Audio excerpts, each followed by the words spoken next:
दोस्तों, आपको टेस्ट भी करवाया जाएगा, ट्रिक भी बताई जाएगी। तो जल्दी से बताएं, बकरी बिलाप के रचनाकार कौन है? दोस्तों 2 सेकंड है आपके पास। और आपको पता है दोस्तों कि भारत में बकरी बहुत हैं, भारत में बकरियां बहुत हैं। अगर किसी की बकरी को थोड़ा सा कुछ हो जाता है तो लोग बिलाप करने लगते हैं। भारत में किसी की बकरी को किसी थोड़ा सा कुछ हो जाता है तो क्या करने लगते हैं? बिलाप करने लगते हैं। कहाँ पर? भारत में। तो बकरी को कुछ हो जाता है तो बिलाप करने लगते हैं भारत में। तो भारतेंदु किसकी रचना हो जाएगी? ये भारतेंदु। बोले बकरी को कुछ हो गया तो बिलाप करते हैं भारत के लोग, तो भारतेंदु जी की रचना हो जाएगी। यानी कि जो आ नंबर है वो आपका बिल्कुल सही हो जाएगा। ठीक है, अगला है दोस्तों, आनंद अरुणोदय के रचनाकार कौन है? दोस्तों आपको पता है कि लास्ट में आपको एक चैलेंज प्रश्न दिया जाएगा और इसका उत्तर आपको लिखना होता है, और सबसे अच्छी ट्रिक आपको कौन सी लगी वो आपको बताना होता है। ठीक है, आनंद अरुणोदय के रचनाकार बताना है दोस्तों। 4 विकल्प हैं और 4 में आपका बिल्कुल सही आंसर क्या होगा? 2 सेकंड में आपने उत्तर का चयन किया है, प्रेमघन। बद्री नारायण चौधरी प्रेमघन की रचना है आनंद अरुणोदय। और दोस्तों अगर कोई 2 शब्द प्रेम के आपसे बोल दे तो आनंद आ जाता है। काय के शब्द बोल दे? प्रेम के। 2 शब्द प्रेम के बोल दे तो आनंद आ जाता है। तो आनंद अरुणोदय रचना किसकी होगी? प्रेमघन की भारतेंदु की? प्रेमघन की होगी ना। और दोस्तों आपको पता है एक इन्होंने आनंद कादम्बनी पत्रिका भी निकाली थी, आनंद कादम्बनी, है ना, इसको भी आपको याद रखना है। आनंद कादम्बनी पत्रिका किसने निकाली थी? प्रेमघन साहब ने, है ना। पूछा जाता है आनंद कादम्बनी पत्रिका किसने निकाली थी? प्रेमघन ने। अगला है प्रेम संपत्ति लता की रचनाकार दोस्त कौन है? दोस्तों आपको पता है दोस्तों कि प्रेम की संपत्ति किसके पास थी? हम बोलते हैं कि हमारे ये प्रॉपर्टी है, हमारी वो है, हमारे पास इतनी संपत्ति है, लेकिन जो प्रेम रूपी संपत्ति थी वो किसके पास थी? आपको पता होगा, आप पढ़ते हैं कि मोहन के पास, मोहन यानी कि श्री कृष्ण के पास थी दोस्तों प्रेम रूपी संपत्ति। तो याद रख लेना, मोहन से जगमोहन, ठाकुर जगमोहन, है ना। आपने पढ़ा होगा कृष्ण जी की पास क्या थी? प्रेम रूपी संपत्ति, सब लोग उनसे प्रेम करते थे। तो प्रेम रूपी संपत्ति किसके पास थी? मोहन। तो मोहन से बनेगा जगमोहन, ठाकुर जगमोहन की रचना है प्रेम संपत्ति लता। ठीक है, अगला है मन की लहर की रचनाकार कौन है? दोस्तों 2 सेकंड में आप अपने उत्तर का चयन करेंगे और मैं आपको बता दूं कि अगर कभी मन में लहर उठ जाए कि हमें पढ़ाई करना है, कभी मन में लहर उठ जाए तो कि हमें पढ़ाई करना है, तो उसका प्रताप बहुत होता है दोस्तों, उसका प्रताप बहुत होता है और आप IAS IPS बन जाते हो, है ना। तो मन में पढ़ाई की लहर उठानी है ना, और उस लहर का इतना प्रताप होगा कि आप IAS बन जाओगे। तो काय का प्रताप है? मन की लहर का प्रताप है। बोले ये तो IAS कैसे बन गए? वो तो ये तो मन की लहर का प्रताप है जो हम IAS बन गए। तो मन की लहर का प्रताप, इसलिए प्रताप नारायण मिश्र, यानी कि ये नंबर आपका बिल्कुल सही हो जाएगा। ठीक है, अगला क्वेश्चन है दोस्तों, भारत 12 मासा के रचनाकार कौन है? 4 विकल्प हैं दोस्तों। हम देखते हैं कि भारत में नहीं, सब जगह कितने मास होते हैं? 12 मास होते हैं, है ना, 12 महीना होते हैं। और आपको पता है कि भारत में 12 मासा जो है राधा और कृष्ण की क्या की जाती है? पूजा की जाती है। भारत में 12 मासा राधा कृष्ण की पूजा की जाती है। तो भारत 12 मासा के रचनाकार कौन होंगे? कौन होंगे? राधा कृष्ण दास, है ना। बोले सर भारत में 12 मासा राधा और कृष्ण की पूजा की जाती है, इसलिए राधा कृष्ण दास इसके रचयिता हो जाएंगे। ठीक है, पावस पचासा की रचनाकार कौन है दोस्तों? 4 विकल्प हैं। तब तक मैं आपको बता दूं कि यहाँ पर एक क्या आ रहा है? पाँव, है ना, और एक क्या आ रहा है? 50। अब आपको पाँव 50 बार पढ़ना है। किसके? अम्बे। आप वो आरती करते ना, अम्बे तू है जगदम्बे काली, पढ़ते ना आरती, तो वो ही है। पाँव 50 बार पढ़ना है बोले अम्बे के, तो अम्बे से बनेगा अंबिका दत्त व्यास, अंबिका दत्त व्यास, पाँव 50, पावस 50। इस प्रकार से पावस 50, और अम्बे के पढ़ना है तो अंबिका दत्त व्यास की रचना होगी। कौन सी? पावस 50। कितने बार पढ़ना है? 50 बार। किसके? अम्बे के, तो अंबिका दत्त व्यास। ठीक है, अगला है भारत दुर्दशा की रचनाकार कौन है? दोस्तों आपको पता है कि भारत दुर्दशा, है ना, अब यहाँ पर भारत आ रहा है और भारत दुर्दशा, तो ये भी रचना किसकी होगी? भारतेंदु की होगी, है ना। भारत दुर्दशा भारतेंदु जी की रचना है ना। भारत भारती मैथिली शरण गुप्त की रचना है, भारत दुर्दशा भारतेंदु की है ना। कभी कभी कंफ्यूज हो जाते लोग, इस प्रकार से आपका डी नंबर बिल्कुल सही हो जाएगा। नेक्स्ट है भारत धर्म के रचनाकार कौन है दोस्तों, भारत धर्म। और आपको पता है कि भारत में जब लोग धर्म करते हैं तो दोस्तों किसके पास जाते हैं, अम्बे माता है ना, काली जी के पास जाते हैं। बोले हम तो धर्म करने जा रहे हैं, कहाँ जा रहे हैं, बोले अम्बे के पास जा रहे हैं, अम्बे। तो भारत में धर्म करते हैं लोग अम्बे के पास जाकर के, तो अंबिका दत्त व्यास है ना, अंबिका दत्त व्यास। भारत धर्म के रचनाकार कौन होंगे, अंबिका दत्त व्यास, यानी सा नंबर आपका बिल्कुल सही हो जाएगा। देश दशा के रचनाकार कौन है दोस्तों, देश दशा। देश दशा बताना है दोस्तों। अब क्या हुआ कि श्री कृष्ण और राधा और कृष्ण सोचते होंगे कि अपने समय में भारत की दशा बहुत अच्छी थी है ना, बहुत प्रेम करते थे लोग। अब देखो देश की दशा कैसी हो गई, देश की दशा कैसी हो गई। कौन सोच रहे हैं, राधा कृष्ण तो राधा कृष्ण दास है ना, राधा कृष्ण दास, देश की दशा है ना। अब याद रख लेना, कभी नहीं बोलना। कौन सोच रहे हैं देश की दशा कैसी हो गई, राधा कृष्ण दास, यानी डी नंबर आपका बिल्कुल सही हो जाएगा। ठीक है, अगला है लोकोक्ति शतक के रचनाकार कौन है दोस्तों। आपको पता है दोस्तों, लोकोक्ति मतलब लोक में प्रचलित जो उक्ति होती हैं, और लोक में प्रचलित जो उक्ति होती हैं इनका प्रताप बहुत होता है दोस्तों। आपने अंदाज किया होगा अपने आसपास पड़ोस में अपने जो बड़े बुजुर्ग होते हैं वो लोकोक्ति फेंक देते हैं, एक आध कुछ होता है और डायलॉग में लोकोक्ति फेंक देते हैं। तो लोकोक्ति का प्रताप बहुत होता है। क्या होता है, प्रताप। तो लोकोक्ति शतक के रचनाकार कौन होंगे, बोले सर लोकोक्ति का प्रताप होता है, इसलिए प्रताप नारायण मिश्र, लोकोक्ति शतक। ठीक है, याद रखेंगे, ए नंबर आपका बिल्कुल सही हो जाएगा। अगला है दोस्तों दशरथ विलाप। दशरथ विलाप के रचनाकार कौन है, 4 विकल्प हैं। और दोस्तों आपको पता है कि जो दशरथ विलाप है, ये दशरथ विलाप भारत के लोगों ने देखा कि अमेरिका के लोगों ने देखा। जब रामायण चल रही थी लॉकडाउन में, तो क्या चल रही थी, रामायण। और रामायण में जब वनवास हुआ राम जी को, तो दशरथ विलाप कर रहे थे। और दशरथ विलाप कर रहे थे तो ये भारत के लोगों ने देखा, भारत के जन बच्चों ने देखा। तो दशरथ विलाप के रचनाकार कौन होंगे, भारत के ने देखा तो भारतेंदु है ना, अमेरिका वालों ने तो नहीं देखा है ना, भारत के लोगों ने देखा तो भारतेंदु। ठीक है, अगला है वर्षा विनोद और फूलों के गुच्छा के रचनाकार कौन है। दोस्तों आपको याद रख लेना है, भारतेंदु को भारत से जोड़ना है, बस भारतेंदु को भारत से। और आपको पता है कि भारत में ऐसी वर्षा होती है, ऐसी वर्षा होती है कि पेड़ों में एक फूल नहीं पूरा गुच्छा ही फूलता है ना। भारत में ऐसी वर्षा होती है कि पेड़ों में एक फूल नहीं पूरा फूल का गुच्छा फूलता है। कहाँ पर, भारत में। तो भारत में वर्षा होती है तो वर्षा विनोद है ना, और फूलों का गुच्छा फूलता है तो फूलों का गुच्छा, ये भी भारतेंदु की है। वर्षा विनोद भी किसकी है, भारतेंदु की है। ठीक है, और एक जगत विनोद पूछी जाती है दोस्तों, जगत विनोद ये रत्नाकर जी की है ना। और आपने एक मिश्र बंधु की जो रचना है वो आपको बतानी है, वो कौन सी विनोद है ना। तो वर्षा विनोद और फूलों के गुच्छा किसकी है, भारतेंदु जी, यानी डी नंबर आपका बिल्कुल सही होगा। 100 अजान एक सुजान की रचनाकार कौन है दोस्तों, 100 अजान एक सुजान। बोले ऐसा क्या है सुजान में कि 100 अजान और एक सुजान, ऐसा क्या है सुजान में। तो बोले भैया सुजान के बाल बहुत अच्छे हैं। क्या है सुजान, क्या आपने देखा होगा घनानंद जी की प्रेमिका का नाम था सुजान है ना। अब बोले 100 अजान और एक सुजान, तो बहुत सारे लोग बोले यार सुजान में ऐसा क्या है। तो बोले सुजान के बाल बहुत अच्छे हैं, तो बाल से बनेगा बालकृष्ण भट्ट। सुजान के क्या हैं, बाल बहुत अच्छे हैं, एक अजान और 100 सुजान है ना। एक इसकी है बालकृष्ण भट्ट जी का है ना, ये 4 नंबर आपका बिल्कुल सही हो जाएगा है ना। हिंदी प्रदीप के ये रचनाकार थे। तो हमने आपको याद करवाई थी ट्रिक कि प्रदीप के बाल भट्टा से भरत गए है ना। तो प्रदीप, हिंदी प्रदीप और बाल से बालकृष्ण भट्ट, इस प्रकार से आपको याद रखना है। अगला है दोस्तों नूतन ब्रह्मचारी के रचनाकार कौन है, और 4 विकल्प हैं, 2 सेकंड है। नूतन मतलब होता है नया, नूतन मतलब होता है क्या, नया। अब नया ब्रह्मचारी कौन बनेगा, कोई बालक ही बनेगा, कोई बाल बनेगा है ना। तो आपने एक सुना होगा बाल ब्रह्मचारी और एक सुना है यहाँ पर नूतन ब्रह्मचारी।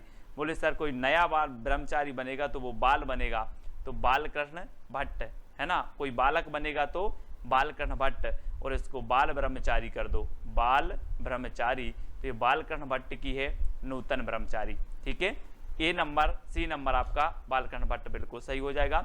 अगला है बाल विवाह नाटक के रचनाकार कौन है। दोस्तों बाल विवाह नाटक, अब यहाँ तो सीधा सीधा है कि यहाँ पर बाल आया है और यहाँ पर भी बाल आ गया, तो बाल विवाह के बालकृष्ण भट्ट हैं, है ना। तो सा नंबर आपका बिल्कुल सही हो जाएगा। ठीक है, अगला है दोस्तों लालित्य लहरी की रचनाकार कौन है। लालित्य लहरी, और 4 विकल्प हैं। और दोस्तों आपको पता है कि कुछ लोग बहुत लालायत रहते हैं, काय के, प्रेम के। आपने वो गाना सुना होगा, कौन सा, कि हायो रब्बा दिल करता है देखो अजब तमाशे हैं, प्यार बांटने वाले देखो प्यार के कितने प्यासे हैं। तो कुछ दोस्तों क्या है, प्रेम के बहुत प्यासे रहते हैं, लालायत रहते हैं, लालायत। तो ये लालित्य से लालायत, है ना। तो लालित्य लहरी, अभी आपने साहित्य लहरी पढ़ी होगी, है ना, लेकिन अब लालित्य लहरी, तो ये लालित्य लहरी से लालायत, बोले लालायत रहते हैं काय के, प्रेम के। तो ये प्रेम की रचना है, प्रेम घन की रचना है, यानी बा नंबर आपका बिल्कुल सही हो जाएगा। ठीक है, लालायत रहते हैं काय के, प्रेम के, तो लालित्य लहरी प्रेम घन की है ना। और ललित ललाम एक पूछी जाती है, ललित ललाम मतीराम की रचना, है ना। तो ललित ललाम रीतिकाल में मतीराम की है। लालित लहरी ये भारतेंदु युग में प्रेम घन की है, क्योंकि लालित से लालायत रहते हैं प्रेम के। ठीक है, श्यामा लता और श्यामा सरोजनी, ये किसकी रचना है। दोस्तों आपको श्यामा से श्याम, और श्याम कृष्ण को बोलते हैं, और कृष्ण का दूसरा नाम क्या है, मोहन। तो मोहन की होगी जगमोहन सिंह ठाकुर, है ना। श्यामा लता और श्यामा सरोजनी, है ना। तो श्याम किसको बोलते हैं, मोहन को। तो ठाकुर जगमोहन सिंह की दोनों रचना है, श्यामा लता और श्यामा सरोजनी। ठीक है, किसकी है, जगमोहन सिंह की।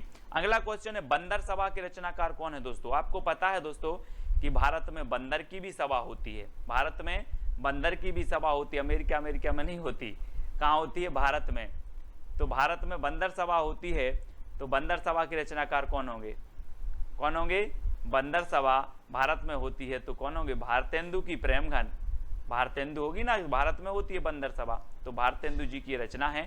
ठीक है, अगला क्वेश्चन है देवयानी के रचनाकार कौन है। दोस्तों देवयानी, देव यानी क्या होता है, देव यानी, बोले सर देव यानी होता है मोहन, यानी कि कृष्ण जी। देव यानी मोहन, देव यानी मोहन। अब बोलते ना कि देव यानी क्या होता है, देव का मतलब क्या होता है, ऐसे करते ना, तो देव यानी मोहन, देव यानी मोहन। ठीक है, तो देवयानी के रचनाकार कौन होंगे, जगमोहन सिंह, ठाकुर जगमोहन सिंह। ठीक है, इस प्रकार से याद रखेंगे। अगला है अलौकिक लीला के रचनाकार कौन है। दोस्तों आपको पता है कि पहले क्या करते थे, जो भगवान थे वो क्या करते थे, प्रेम करते थे, तो बोले ये तो अलौकिक लीला है। भगवान प्रेम करते थे तो अलौकिक लीला है। तो क्या करते थे, प्रेम, तो प्रेम से प्रेम घन, अलौकिक लीला, है ना। बोले ये तो अलौकिक लीला है, प्रेम की अलौकिक लीला, प्रेम की अलौकिक लीला, याद रख लेना इस प्रकार से, प्रेम की अलौकिक लीला। सबसे पहली जो आपकी रचना है वैदेही वनवास और प्रिय प्रवास की रचनाकार कौन है। 2 सेकंड आपको दिए जाएंगे, आपको उत्तर कमेंट में लिखना है। और दोस्तों जब तक मैं आपको बता दूं कि वनवास किसको हुआ था, अयोध्या के राजा राम को हुआ था। किसको हुआ था, अयोध्या के राजा राम को वनवास हुआ था, है ना। तो अयोध्या सिंह उपाध्याय आपका उत्तर होगा। और जब ये वनवास हुआ तो ये अपने प्रिय को लेकर प्रवास कर गए थे, वन को प्रवास कर गए थे, है ना। तो प्रिय को, तो प्रिय प्रवास, है ना। और अयोध्या के राजा किसको, राम को वनवास हुआ था, तो वैदेही वनवास हुआ था अयोध्या के राजा राम को, तो अयोध्या से उपाध्याय हरिऔध की रचना होगी। और ये प्रिय को ले गए थे तो प्रिय प्रवास भी इन्हीं की रचना होगी। ठीक है, अब दोस्तों याद रख लेना है ये दोनों ही रचना वैदेही वनवास और प्रिय प्रवास किसकी हैं, उपाध्याय हरिऔध जी की हैं। और प्रिय प्रवास ये हिंदी का खड़ी बोली का प्रथम महाकाव्य है, खड़ी बोली का प्रथम महाकाव्य माना जाता है प्रिय प्रवास। ठीक है, इसको याद रखेंगे। अगला है मिलन, पथिक, मानसी, स्वप्न की रचनाकार कौन है? तो रचनाकार कौन है दोस्तों? आपका बिल्कुल सही आंसर होगा, वो कौन होंगे? उत्तर आपका सही हो जाएगा दोस्तों, राम नरेश त्रिपाठी। कौन है? त्रिपाठी। यानी कि आपका जो विकल्प नंबर सी है वो बिल्कुल सही हो जाएगा। ठीक है, मिलन, पथिक, मानसी और स्वप्न, ये राम नरेश त्रिपाठी की चारों रचनाएं हैं। इनको याद कर लेना, इनका क्रम भी यही है दोस्तों। मिलन के पथ में मानसी का स्वप्न देखा, मिलन के पथ में मानसी, इनका क्रम भी सबसे पहले मिलन, फिर पथ, फिर मानसी और स्वप्न, इनका क्रमबद्ध भी कई बार पूछा जाता है। तो आपको याद रख लेना, मिलन के पथ में मानसी का स्वप्न देखा, ये राम नरेश त्रिपाठी की रचनाएं हैं, है ना। कैसे याद करोगे?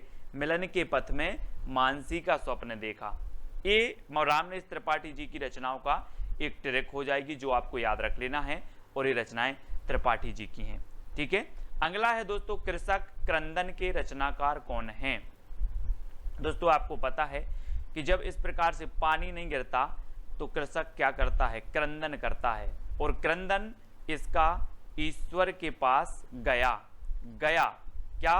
क्रंदन गया, तो क्रंदन गया, तो गया से गया प्रसाद शुक्ल स्नेही, क्रंदन गया तो गया प्रसाद शुक्ल स्नेही, तो कृषक का क्रंदन गया, तो गया प्रसाद शुक्ल स्नेही की रचनाकार जो है कृषक क्रंदन की रचनाकार हो जाएंगे। इस प्रकार से अब कभी भी आपकी रचना पूछेगी, बोली कृषक क्रंदन, तो आपको याद आएगा क्रंदन गया, तो गया प्रसाद शुक्ल स्नेही। अगला हिंडोला की रचनाकार कौन है दोस्तों? चार विकल्प है, चार में से आपको बताना है, और आपको पता है कि आपको याद कर लेना है जगन्नाथ का हिंडोला, जगन्नाथ का हिंडोला, यानी कि जो सी नंबर है वो बिल्कुल सही हो जाएगा, जगन्नाथ का हिंडोला। तो हिंडोला रचना और ये किसकी हो जाएगी? जगन्नाथ दास रत्नाकर। ये देखो चित्र में जगन्नाथ का हिंडोला, जगन्नाथ का हिंडोला। अब कभी भूलोगे आप? नहीं भूल पाओगे। जगन्नाथ का हिंडोला, बोले हिंडोला रचना किसकी है? बोले जगन्नाथ दास रत्नाकर, है ना। सी नंबर आपका बिल्कुल सही हो जाएगा। अगला है संपत्ति शास्त्र की रचनाकार कौन है? दोस्तों चार विकल्प हैं, चार में से चयन करना है, और आपको पता है अगर आप महावीर की भक्ति करोगे तो आपके पास संपत्ति की कमी नहीं रहेगी। किसकी भक्ति करोगे? महावीर भगवान की भक्ति करोगे तो आपके पास संपत्ति की क्या नहीं रहेगी? कमी नहीं रहेगी। तो महावीर से बनेगा आपका महावीर प्रसाद द्विवेदी। ठीक है, महावीर से क्या बनेगा? महावीर प्रसाद द्विवेदी। इस प्रकार से आपको याद रखना है। ठीक है, बोले महावीर की भक्ति करेंगे तो संपत्ति की कमी नहीं रहेगी। महावीर प्रसाद द्विवेदी, इनके नाम पर द्विवेदी योग का नाम पड़ा था। ठीक है, भारत भारती की रचनाकार कौन है दोस्तों? चार विकल्प हैं भारत भारती, और आपको पता है कि हम भारत भारती की शरण में हैं। हम लोग क्या हैं? भारत भारती की, माँ भारती की शरण में है कि नहीं है? चित्र में देखो जरा, माँ भारती की शरण में है हम लोग, है ना, माँ भारती की शरण में।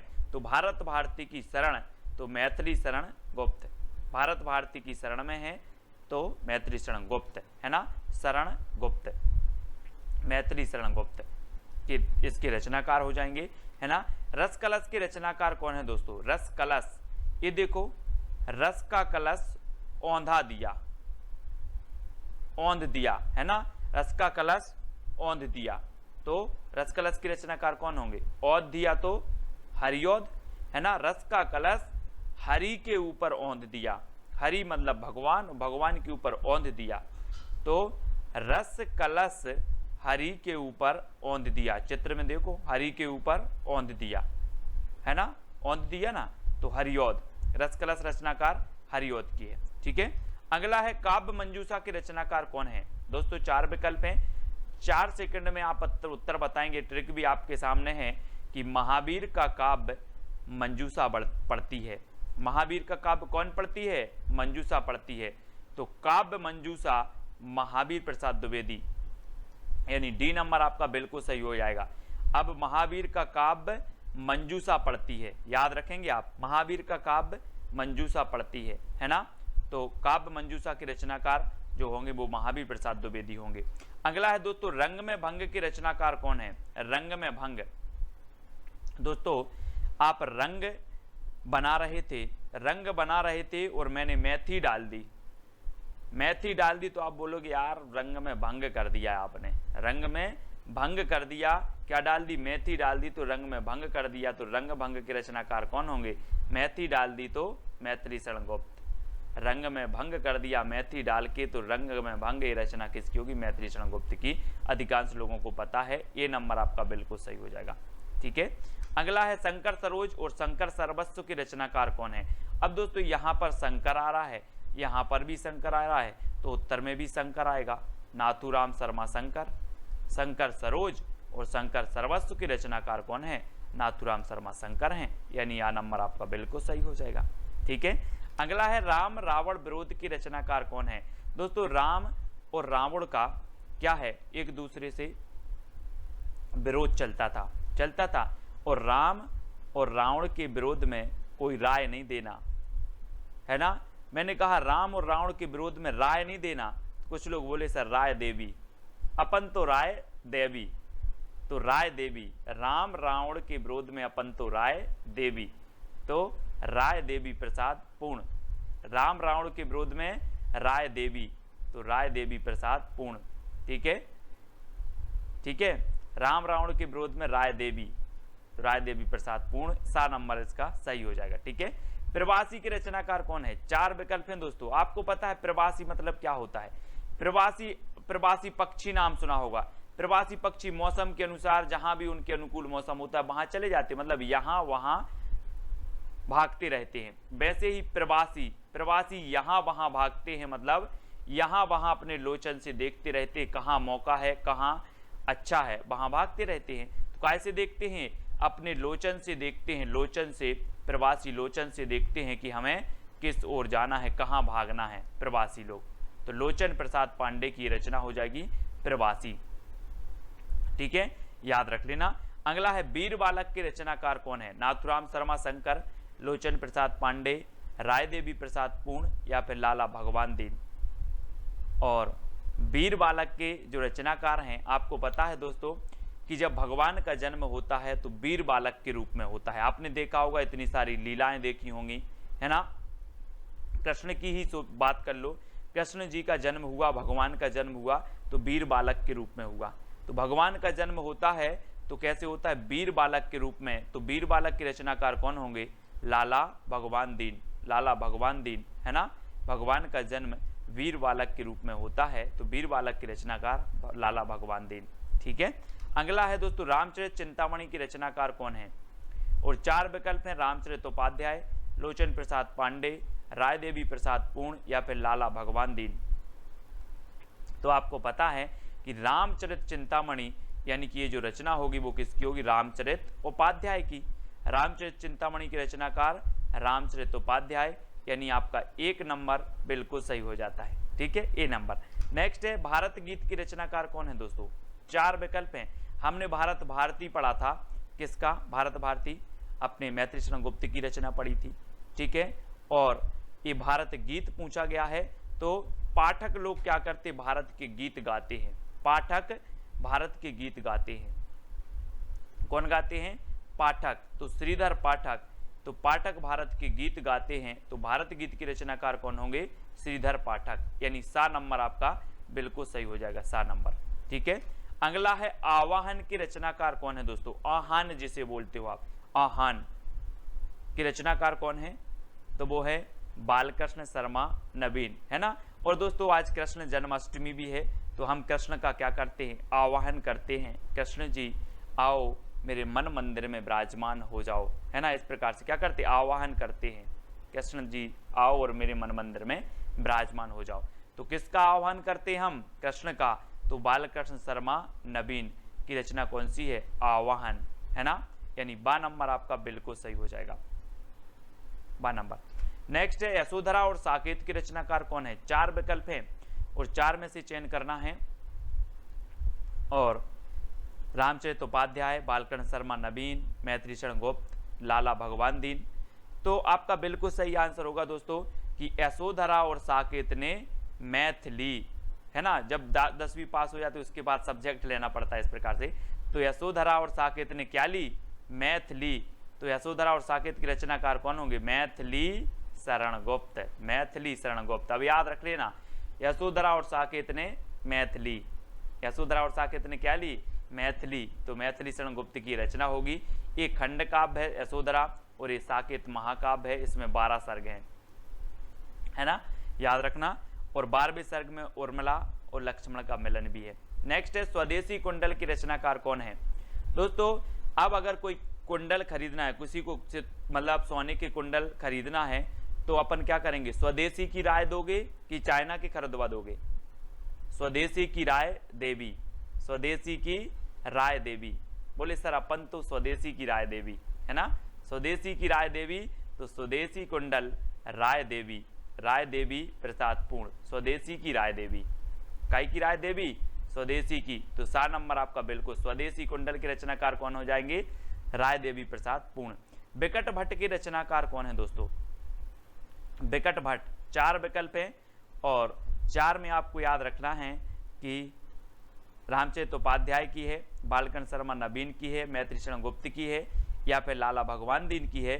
तो याद रख लेना है आपको, आपका सही उत्तर हो जाएगा मैत्री शरण गुप्त की। मैथिली का विकेट गिर गया, मैथिली का विकट गिर गया, मैथिली का दे देखो विकट गिर गया। तो बिकट भट्ट की रचनाकार कौन होंगे, बोले सर मैथिली का विकट गिर गया, विकट गिर गया तो मैथिली शरण गुप्त, ठीक है, विकट गिर गया और बिकट भट्ट मैथिली शरण गुप्त, है ना। अगला है उद्धव शतक और गंगा अवतरण की रचनाकार कौन है, रामचरित उपाध्याय, जगन्नाथ दास रत्नाकर, मैथिली शरण गुप्त या फिर लाला भगवान दीन। 4 विकल्प हैं, 4 में से आपको चयन करना है, वीडियो को लाइक करना है और आपको शेयर भी करना है, ठीक है। और आपका बिल्कुल सही आंसर होगा कि उद्धव शतक और गंगा अवतरण की रचनाकार हैं जगन्नाथ दास रत्नाकर। रत्नाकर ने गंगा अवतरण में शतक लगाया, रत्नाकर ने गंगा अवतरण में शतक लगाया, गंगा अवतरण से गंगा अवतरण शतक लगाया तो उद्धव शतक, ठीक है। रत्नाकर ने कब लगाया, गंगा अवतरण में शतक लगाया। रामायणी महाकाव्य की रचनाकार कौन है। 4 विकल्प हैं, 2 सेकंड में आप अपने उत्तर का बताना है दोस्तों। और यहाँ पर चित्र में देखना दोस्तों, एक कामायनी रचना है और ये महाकाव्य है। और आपको पता है कि आप कामना करने जाते हो कहाँ पर, जय शंकर के प्रसाद, शंकर जी के पास जाते हो ना, भगवान मुझे परीक्षा पास करवा देना, तो क्या करने जाते हो, कामना करने जाते हो। तो कामायनी महाकाव्य किसका होगा, शंकर जी के पास जाते हो तो जय शंकर प्रसाद, ठीक है। और एक कामायनी दोस्तों आपको ये आपको रचना दिख रहा है, ये रचना है, ये बुक है और ये जयशंकर प्रसाद जी की है, ठीक है। और ये महाकाव्य है, कितने सर्गों का महाकाव्य है, 15 सर्गों का महाकाव्य है दोस्तों। और 1935 में ये प्रकाशित हुआ था, ठीक है। तो याद रख लेना, छायावाद का श्रेष्ठ महाकाव्य माना जाता है। लोकायतन महाकाव्य के रचनाकार कौन है दोस्तों। 4 विकल्प हैं दोस्तों, महाकाव्य लोकायतन और कामायनी, ये दोनों ही छायावाद के महाकाव्य हैं। और आपको बताना है 2 सेकंड में। और इसकी जो ट्रैक है दोस्तों, लोक में सुमित्रा आए हैं, लोक में सुमित्रा आए हैं, तो लोक में तो लोकायतन और सुमित्रा आए हैं तो सुमित्रा नंदन पंत। ये सुमित्रा नंदन पंत का महाकाव्य माना जाता है दोस्तों लोकायतन, ठीक है। यानी बी नंबर आपका सही हो जाएगा। आपको ट्रिक याद रखनी है, लोक में सुमित्रा आए हैं, लोक से लोकायतन और सुमित्रा से सुमित्रा नंदन पंत, ठीक है। पल्लव के रचनाकार कौन है दोस्तों। 4 विकल्प हैं, जब तक मैं आपको बता दूं कि जो पल्लव है इसे छायावाद का घोषणा पत्र, छायावाद का मैनिफेस्टो कहा जाता है। पंत जी की प्रसिद्धि का आधार भी कौन सा है, पल्लव ग्रंथ है। और ये किसकी है, पंत जी की है, सुमित्रा नंदन पंत। और इन्हें प्रकृति का चेतेरा कवि भी कहा जाता है ना, प्रकृति का सुकुमार कवि, प्रकृति का चेतेरा कवि। और दोस्तों सुमित्रा से पल्लव पड़ा है, आप बोलते ना कि किससे पाला पड़ गया यार, वही है, सुमित्रा से पाला पड़ा है, सुमित्रा से पल्लव पड़ा है, ठीक है। तो सुमित्रा से पल्लव पड़ा तो सुमित्रा नंदन पंत की रचना हो जाएगी पल्लव। तुलसीदास के रचनाकार कौन है। 4 विकल्प हैं, जयशंकर प्रसाद, सुमित्रा नंदन पंत, निराला, महादेवी वर्मा। और आपको पता है दोस्तों तुलसीदास एक श्रेष्ठ कवि हैं और तुलसीदास रचना भी है। तो तुलसीदास निराला कवि है, तुलसीदास निराला कवि है। तो तुलसीदास तो निराला कवि है ही दोस्तों। और तुलसीदास जो रचना है ये भी निराली रचना है, यानी कि निराली से और निराला से आपका निराला सा नंबर सही हो जाएगा। आपको याद रख लेना तुलसीदास निराला कवि है, ठीक है। तो ये तुलसीदास रचना निराला की हो जाएगी, ठीक है। अगला है दोस्तों राम की शक्ति पूजा के रचनाकार कौन है? बहुत ही बढ़िया रचना है और मोस्ट इंपॉर्टेंट है दोस्तों। और राम की शक्ति की पूजा कौन करते हैं? निराले व्यक्ति करते हैं, है ना। या फिर राम की शक्ति पूजा निराली है, राम की शक्ति पूजा निराली है, राम की शक्ति पूजा निराले व्यक्ति करते हैं। तो राम की शक्ति पूजा के रचनाकार कौन होंगे? कौन होंगे? निराला, यानी कि जो सा नंबर है वो आपका बिल्कुल सही हो जाएगा। यामा के रचनाकार कौन है दोस्तों? यामा, जैसे कि 1982 में ज्ञानपीठ पुरस्कार मिला था दोस्तों। और आपको पता है कि आप बोलते ना या माँ, या माँ बोलते किसे? महादेवी को, महादेवी को माँ बोलते हैं। तो ये यामा भी रचना किसकी हो जाएगी? महादेवी वर्मा की हो जाएगी। ठीक है, याद रख लेना। छायावाद की श्रेष्ठ कवित्री हैं दोस्तों। इन्हें आधुनिक मीरा भी कहा जाता है ना। आधुनिक मीरा किसे कहा जाता है? तो महादेवी वर्मा को, है ना। और चित्ररेखा के रचनाकार कौन है? 4 विकल्प हैं, 2 सेकंड है दोस्तों आपके, और आपको बताना है। और आपका बिल्कुल यहां पर सही हो जाएगा चित्ररेखा ए राम कुमार वर्मा, यानी कि जो सा नंबर है वो बिल्कुल सही हो जाएगा। दोस्तों आपको पता है राम कुमार का चित्र रेखा ने देखा, चित्र रेखा, तो राम कुमार का चित्र रेखा ने देखा, ये आपकी ट्रिक है। तो चित्र रेखा, है ना, चित्र रेखा ने देखा किसका? राम कुमार का। तो चित्र रेखा के रचनाकार कौन होंगे? राम कुमार वर्मा। अब याद रख लेना आप कैसे याद रखोगे? राम कुमार का चित्र रेखा ने देखा, तो चित्र रेखा राम कुमार वर्मा की रचना हो जाएगी। ठीक है, अगला है निहार, रश्मि, नीरजा, सांदगीत और दीपशिखा के रचनाकार कौन है? 4 विकल्प आपके पास, जयशंकर प्रसाद, सुमित्रानंदन पंत, राम कुमार वर्मा, महादेवी वर्मा। इनमें से 2 सेकंड में आपको बताना है कि निहार, रश्मि, नीरजा, है ना, सांदगीत और दीपशिखा। और आपको पता है दोस्तों कि ये पूरी ही रचनाएं किसकी हैं? महादेवी वर्मा की हैं। महादेवी वर्मा, यानी कि 4 नंबर आपका बिल्कुल सही हो जाएगा। अब यहाँ पर देखो दोस्तों, सबसे पहले क्या होता है प्रभात में?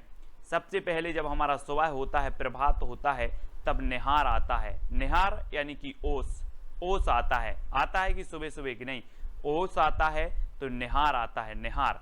ठीक है, फिर क्या आती है? रश्मि, यानी कि सूरज की ज्योति आती हैं, तो रश्मि आती है। ठीक है, फिर रश्मि आती है, और फिर दोस्तों नीरजा खिलती है, यानी कि जो है कमल खिलता है ना, कमल खिलता है तो नीरजा खिलता है। ठीक है, फिर सांदगीत, फिर सांदगीत में हम क्या करते हैं? सांदगीत की बेला आती है, शाम को सांदगीत की बेला आती है, और उसके बाद हम महादेवी को क्या जलाते हैं? दीपशिखा जलाई जाती है, महादेवी को दीपशिखा जलाई जाती है। तो अब याद रख लेना, आप थोड़ा सा अपना मुंह ऊपर करो और देखो कि सबसे पहले प्रभात आता है ना, प्रभात आता है, फिर दोस्तों रश्मि आती है ना, फिर रश्मि आती है, फिर नीरजा खिलता है, फिर सांदगीत गाते हैं, सांदगीत की बेला आती है, और फिर महादेवी के सामने हम दीपशिखा जलाते हैं। तो ये चारों ही रचनाएं जो हो जाएंगी, 5 रचनाएं किसकी होंगी? महादेवी वर्मा की। ठीक है, इस प्रकार से याद रखेंगे। और अगला देखो दोस्तों, नए पत्ते की रचनाकार कौन है? जयशंकर प्रसाद, सुमित्रानंदन पंत, निराला, महादेवी वर्मा। कौन है? ये सारी की सारी रचनाएं, ये सारी की सारी जो PDF स्टडी मटेरियल है दोस्तों, वो ज्वाइन मेंबर को ज्वाइन व्हाट्सएप ग्रुप में मिल पाएंगे। ठीक है, नए पत्ते के रचनाकार कौन है? और आपको पता है दोस्तों, ये नए पत्ते, है ना, ये किसकी रचना है? सूर्यकांत त्रिपाठी, निराला। और आपने पेड़ में देखे होंगे जब नए पत्ते आते हैं तो बिल्कुल निराले पत्ते होते हैं। कैसे होते हैं? निराले होते हैं, नए पत्ते निराले होते हैं। तो नए पत्ते के रचनाकार कौन होंगे? निराला जी। ठीक है, अगला है निर्माल्य एक तारा के रचनाकार कौन है? 4 विकल्प हैं, बहुत ही बढ़िया प्रश्न है। और दोस्तों आपको पता है कि निर्मल एक तारा का वियोगी है, निर्मल एक तारा का वियोगी है। तो निर्मल से निर्माल्य, एक तारा से एक तारा का वियोगी है, सो मोहनलाल महतो वियोगी। ये वियोगी की रचनाएं हैं कौन सी? निर्मल और एक तारा। कैसे याद किया? आपको ट्रिक दी कि निर्मल एक तारा का वियोगी है, निर्मल एक तारा का वियोगी है, तो निर्मल और एक तारा के रचनाकार कौन होंगे? मोहनलाल महतो वियोगी। ठीक है, पंछी और रागिनी के रचनाकार कौन है दोस्तों? गोपाल सिंह नेपाली, सुमित्रानंदन पंत, मोहनलाल महतो या फिर महादेवी वर्मा। पंछी और रागिनी, और प्रश्न क्रमांक 11 में आपका बिल्कुल सही आंसर होगा रागिनी का नेपाली पंछी, रागिनी का नेपाली पंछी। तो रागिनी से रागिनी और नेपाली से हो जाएंगे आपके कौन, गोपाल सिंह नेपाली, और पंछी से पंछी, तो पंछी और रागिनी जो रचना है वो किसकी है, गोपाल सिंह नेपाली की। आपको ट्रिक याद रखना है, रागिनी का नेपाली पंछी, रागिनी का नेपाली पंछी, तो रागिनी और पंछी ये गोपाल सिंह नेपाली की रचना हो जाएंगी। ठीक है, अगला है दोस्तों अमृत और विष की रचनाकार कौन है। अमृत और विष 4 विकल्प हैं, और दोस्तों अगर आपने विष को अमृत समझकर पी लिया तो आपका उदय नहीं हो पाएगा। फिर क्या नहीं हो पाएगा, उदय नहीं हो पाएगा। तो अमृत और विष के रचनाकार कौन होंगे, बोले सर हमने विष को अमृत समझकर पी लिया और फिर उदय नहीं हुआ कभी, तो उदय शंकर भट्ट है ना, उदय शंकर भट्ट। और ये एक रचना अमृत और विष अमृतलाल नागर की भी है, कंफ्यूज नहीं होना। और ये अमृत और विष जो रचना है ये किसकी है, उदय शंकर भट्ट की भी है। ठीक है, तो डी नंबर आपका बिल्कुल सही है। कलापी की रचनाकार कौन है, कलापी। दोस्तों यहां पर देखो कला, एक कला लिखा है और आप बोलते हो सर मुझे कला सीखना है। मैंने बोला कितनी कला सीखना है, तो आपने कहा सर मुझे 80 कला सीखना है। कितनी सीखना है, 80। तो कला से कलापी और कला सीखना है कितनी, 80।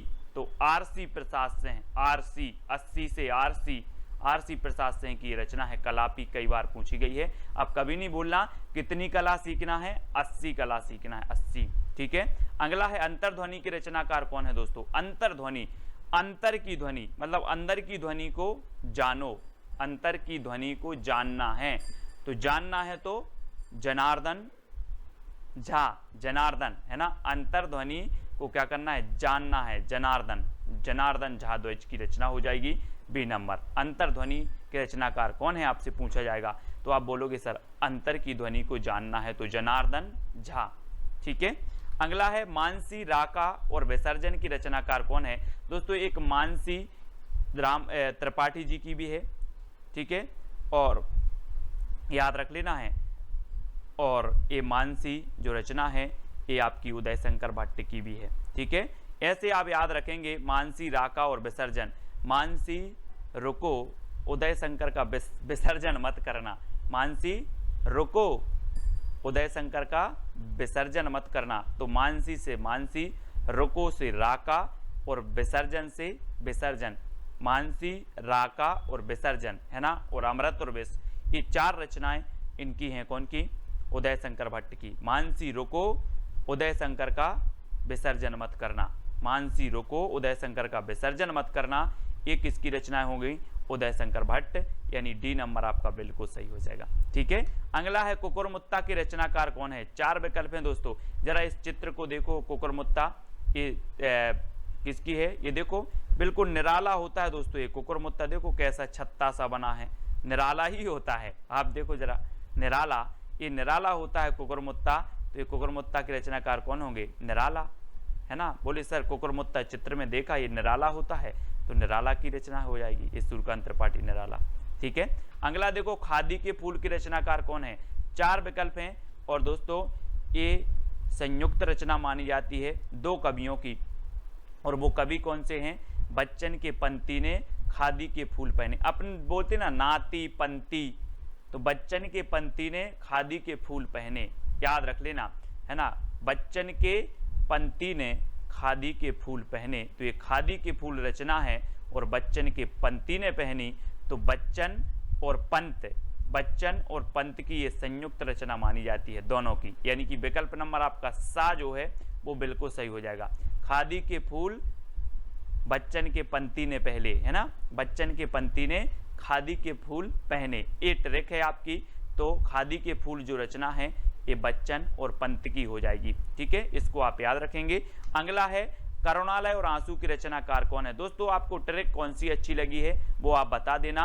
और आप ज्वाइन व्हाट्सएप ग्रुप से ज्वाइन होना चाहते हैं, है ना, जुड़ना चाहते हैं, तो आपको चैनल के ज्वाइन मेंबर बनना पड़ेगा। ज्वाइन मेंबर का अलग से व्हाट्सएप ग्रुप है, और जो है सब्सक्राइबर मेंबर का अलग से व्हाट्सएप ग्रुप है। ठीक है, तो ज्वाइन मेंबर को विशेष जो है यहाँ पर स्टडी मटेरियल प्रेषित किया जाता है दोस्तों, और सब्सक्राइब मेंबर को टेस्ट आदि बहुत सारी चीज़ें करवाई जाती हैं। तो आप ज्वाइन मेंबर बनना चाहते हैं तो चैनल के ज्वाइन बटन पर क्लिक करें, और वहाँ से आप कुछ राशि पे करके जो है ज्वाइन मेंबर बन सकते हो। करुणालय और आंसू की रचनाकार कौन है। दोस्तों आपको पता है कि करुणालय आंसू, करुणा के आंसू, हम पढ़ते ना करुणा के आंसू शंकर जी के सामने करुण के आंसू, ऐसे लिख लो, शंकर जी के सामने करुण के आंसू बहाते हैं, करुणा के आंसू बहाते हैं, करुण से करुणा कर दो, करुणा के आंसू बहाते हैं, किसके सामने, शंकर जी के सामने। तो शंकर जी यानी कि जयशंकर प्रसाद। वैसे तो करुणालय और आंसू सभी को पता होगा,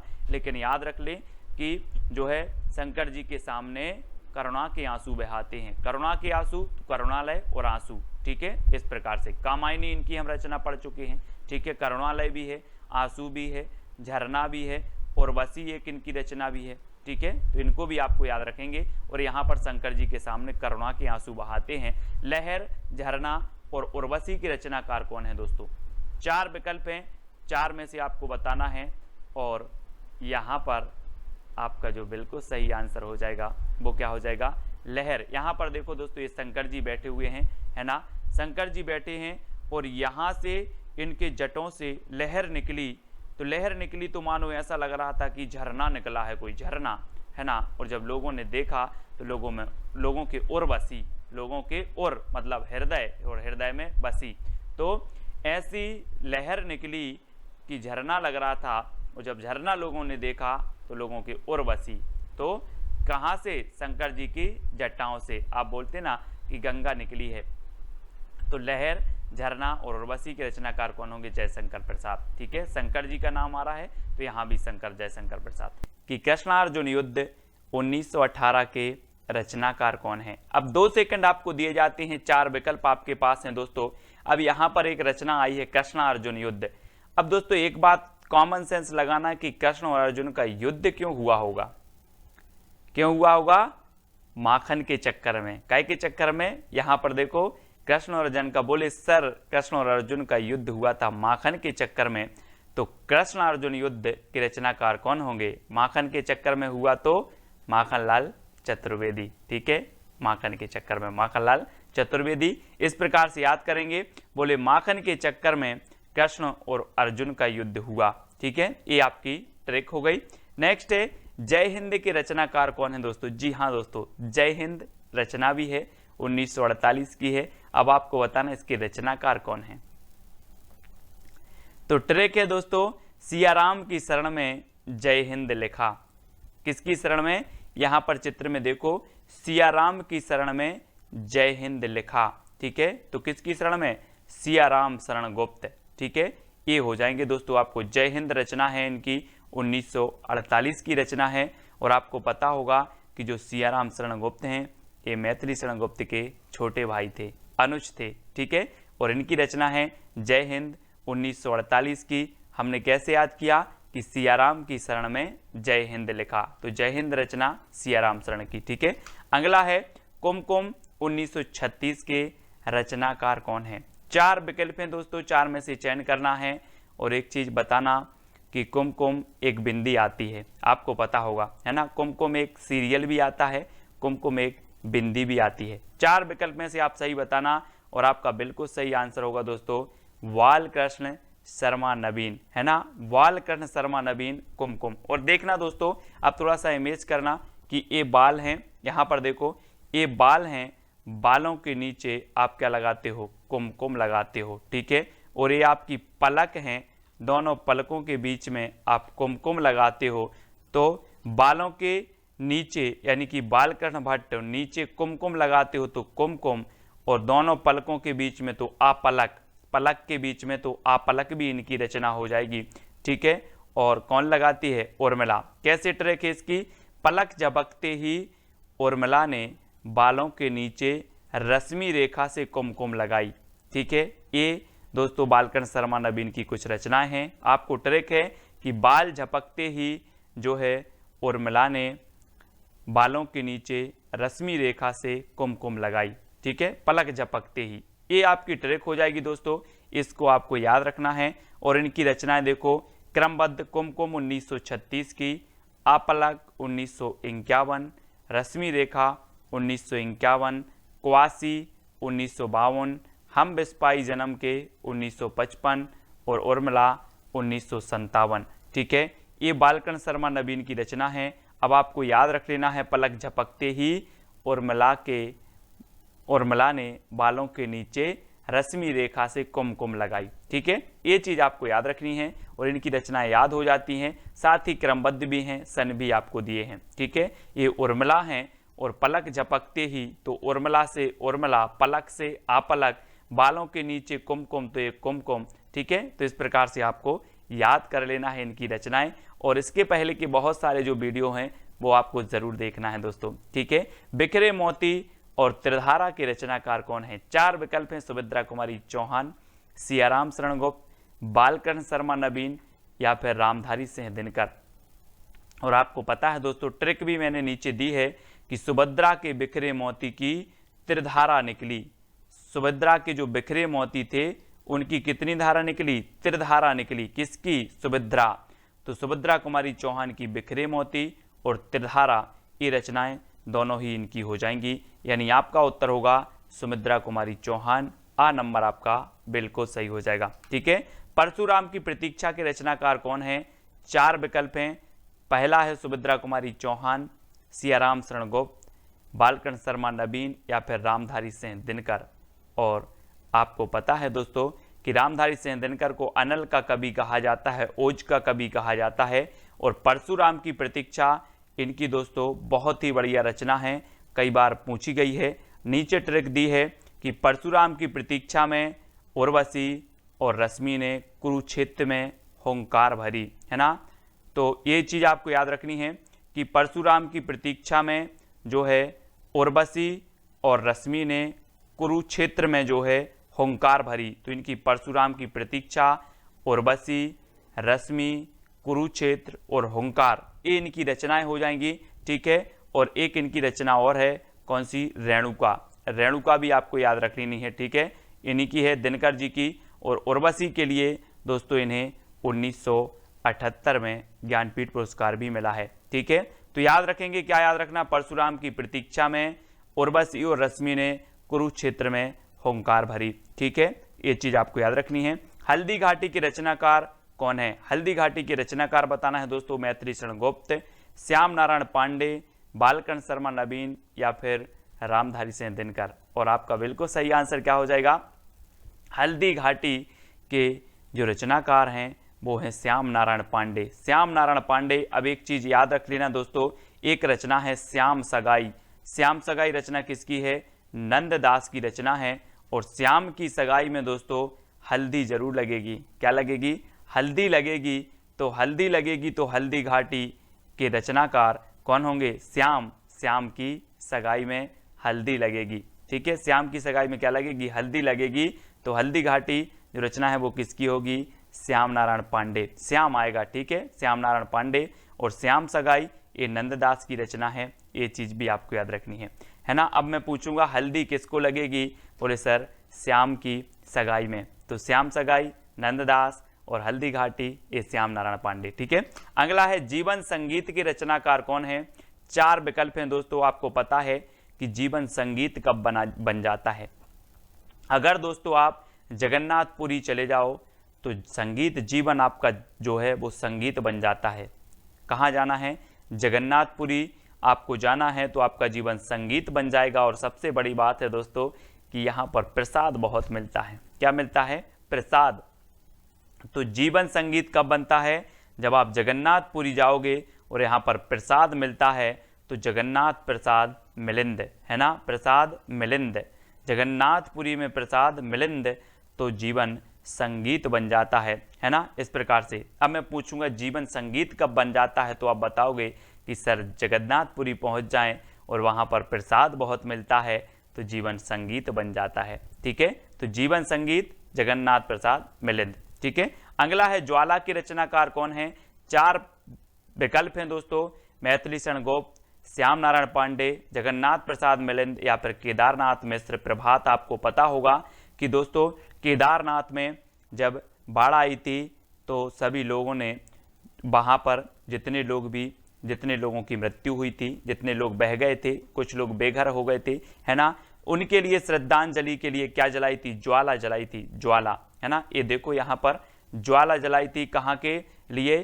केदारनाथ के लिए। तो ज्वाला के रचनाकार कौन होंगे? केदारनाथ नाथ मिश्र प्रभात। अब यहाँ अग्रवाल नहीं जोड़ना, सिंह नहीं जोड़ना, ये केदारनाथ मिश्र प्रभात हैं जिनकी रचना है ज्वाला। ठीक है, ये चीज आपको याद रखनी है।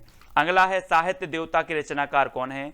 4 विकल्प हैं और आपको पता है दोस्तों कि साहित्य देवता को आपको माखन देना पड़ेगा तभी ये सारी रचनाएं याद होंगी, है ना। बोले साहित्य देवता माखन खा लो लेकिन ये रचनाएं याद हो जाएं, है ना।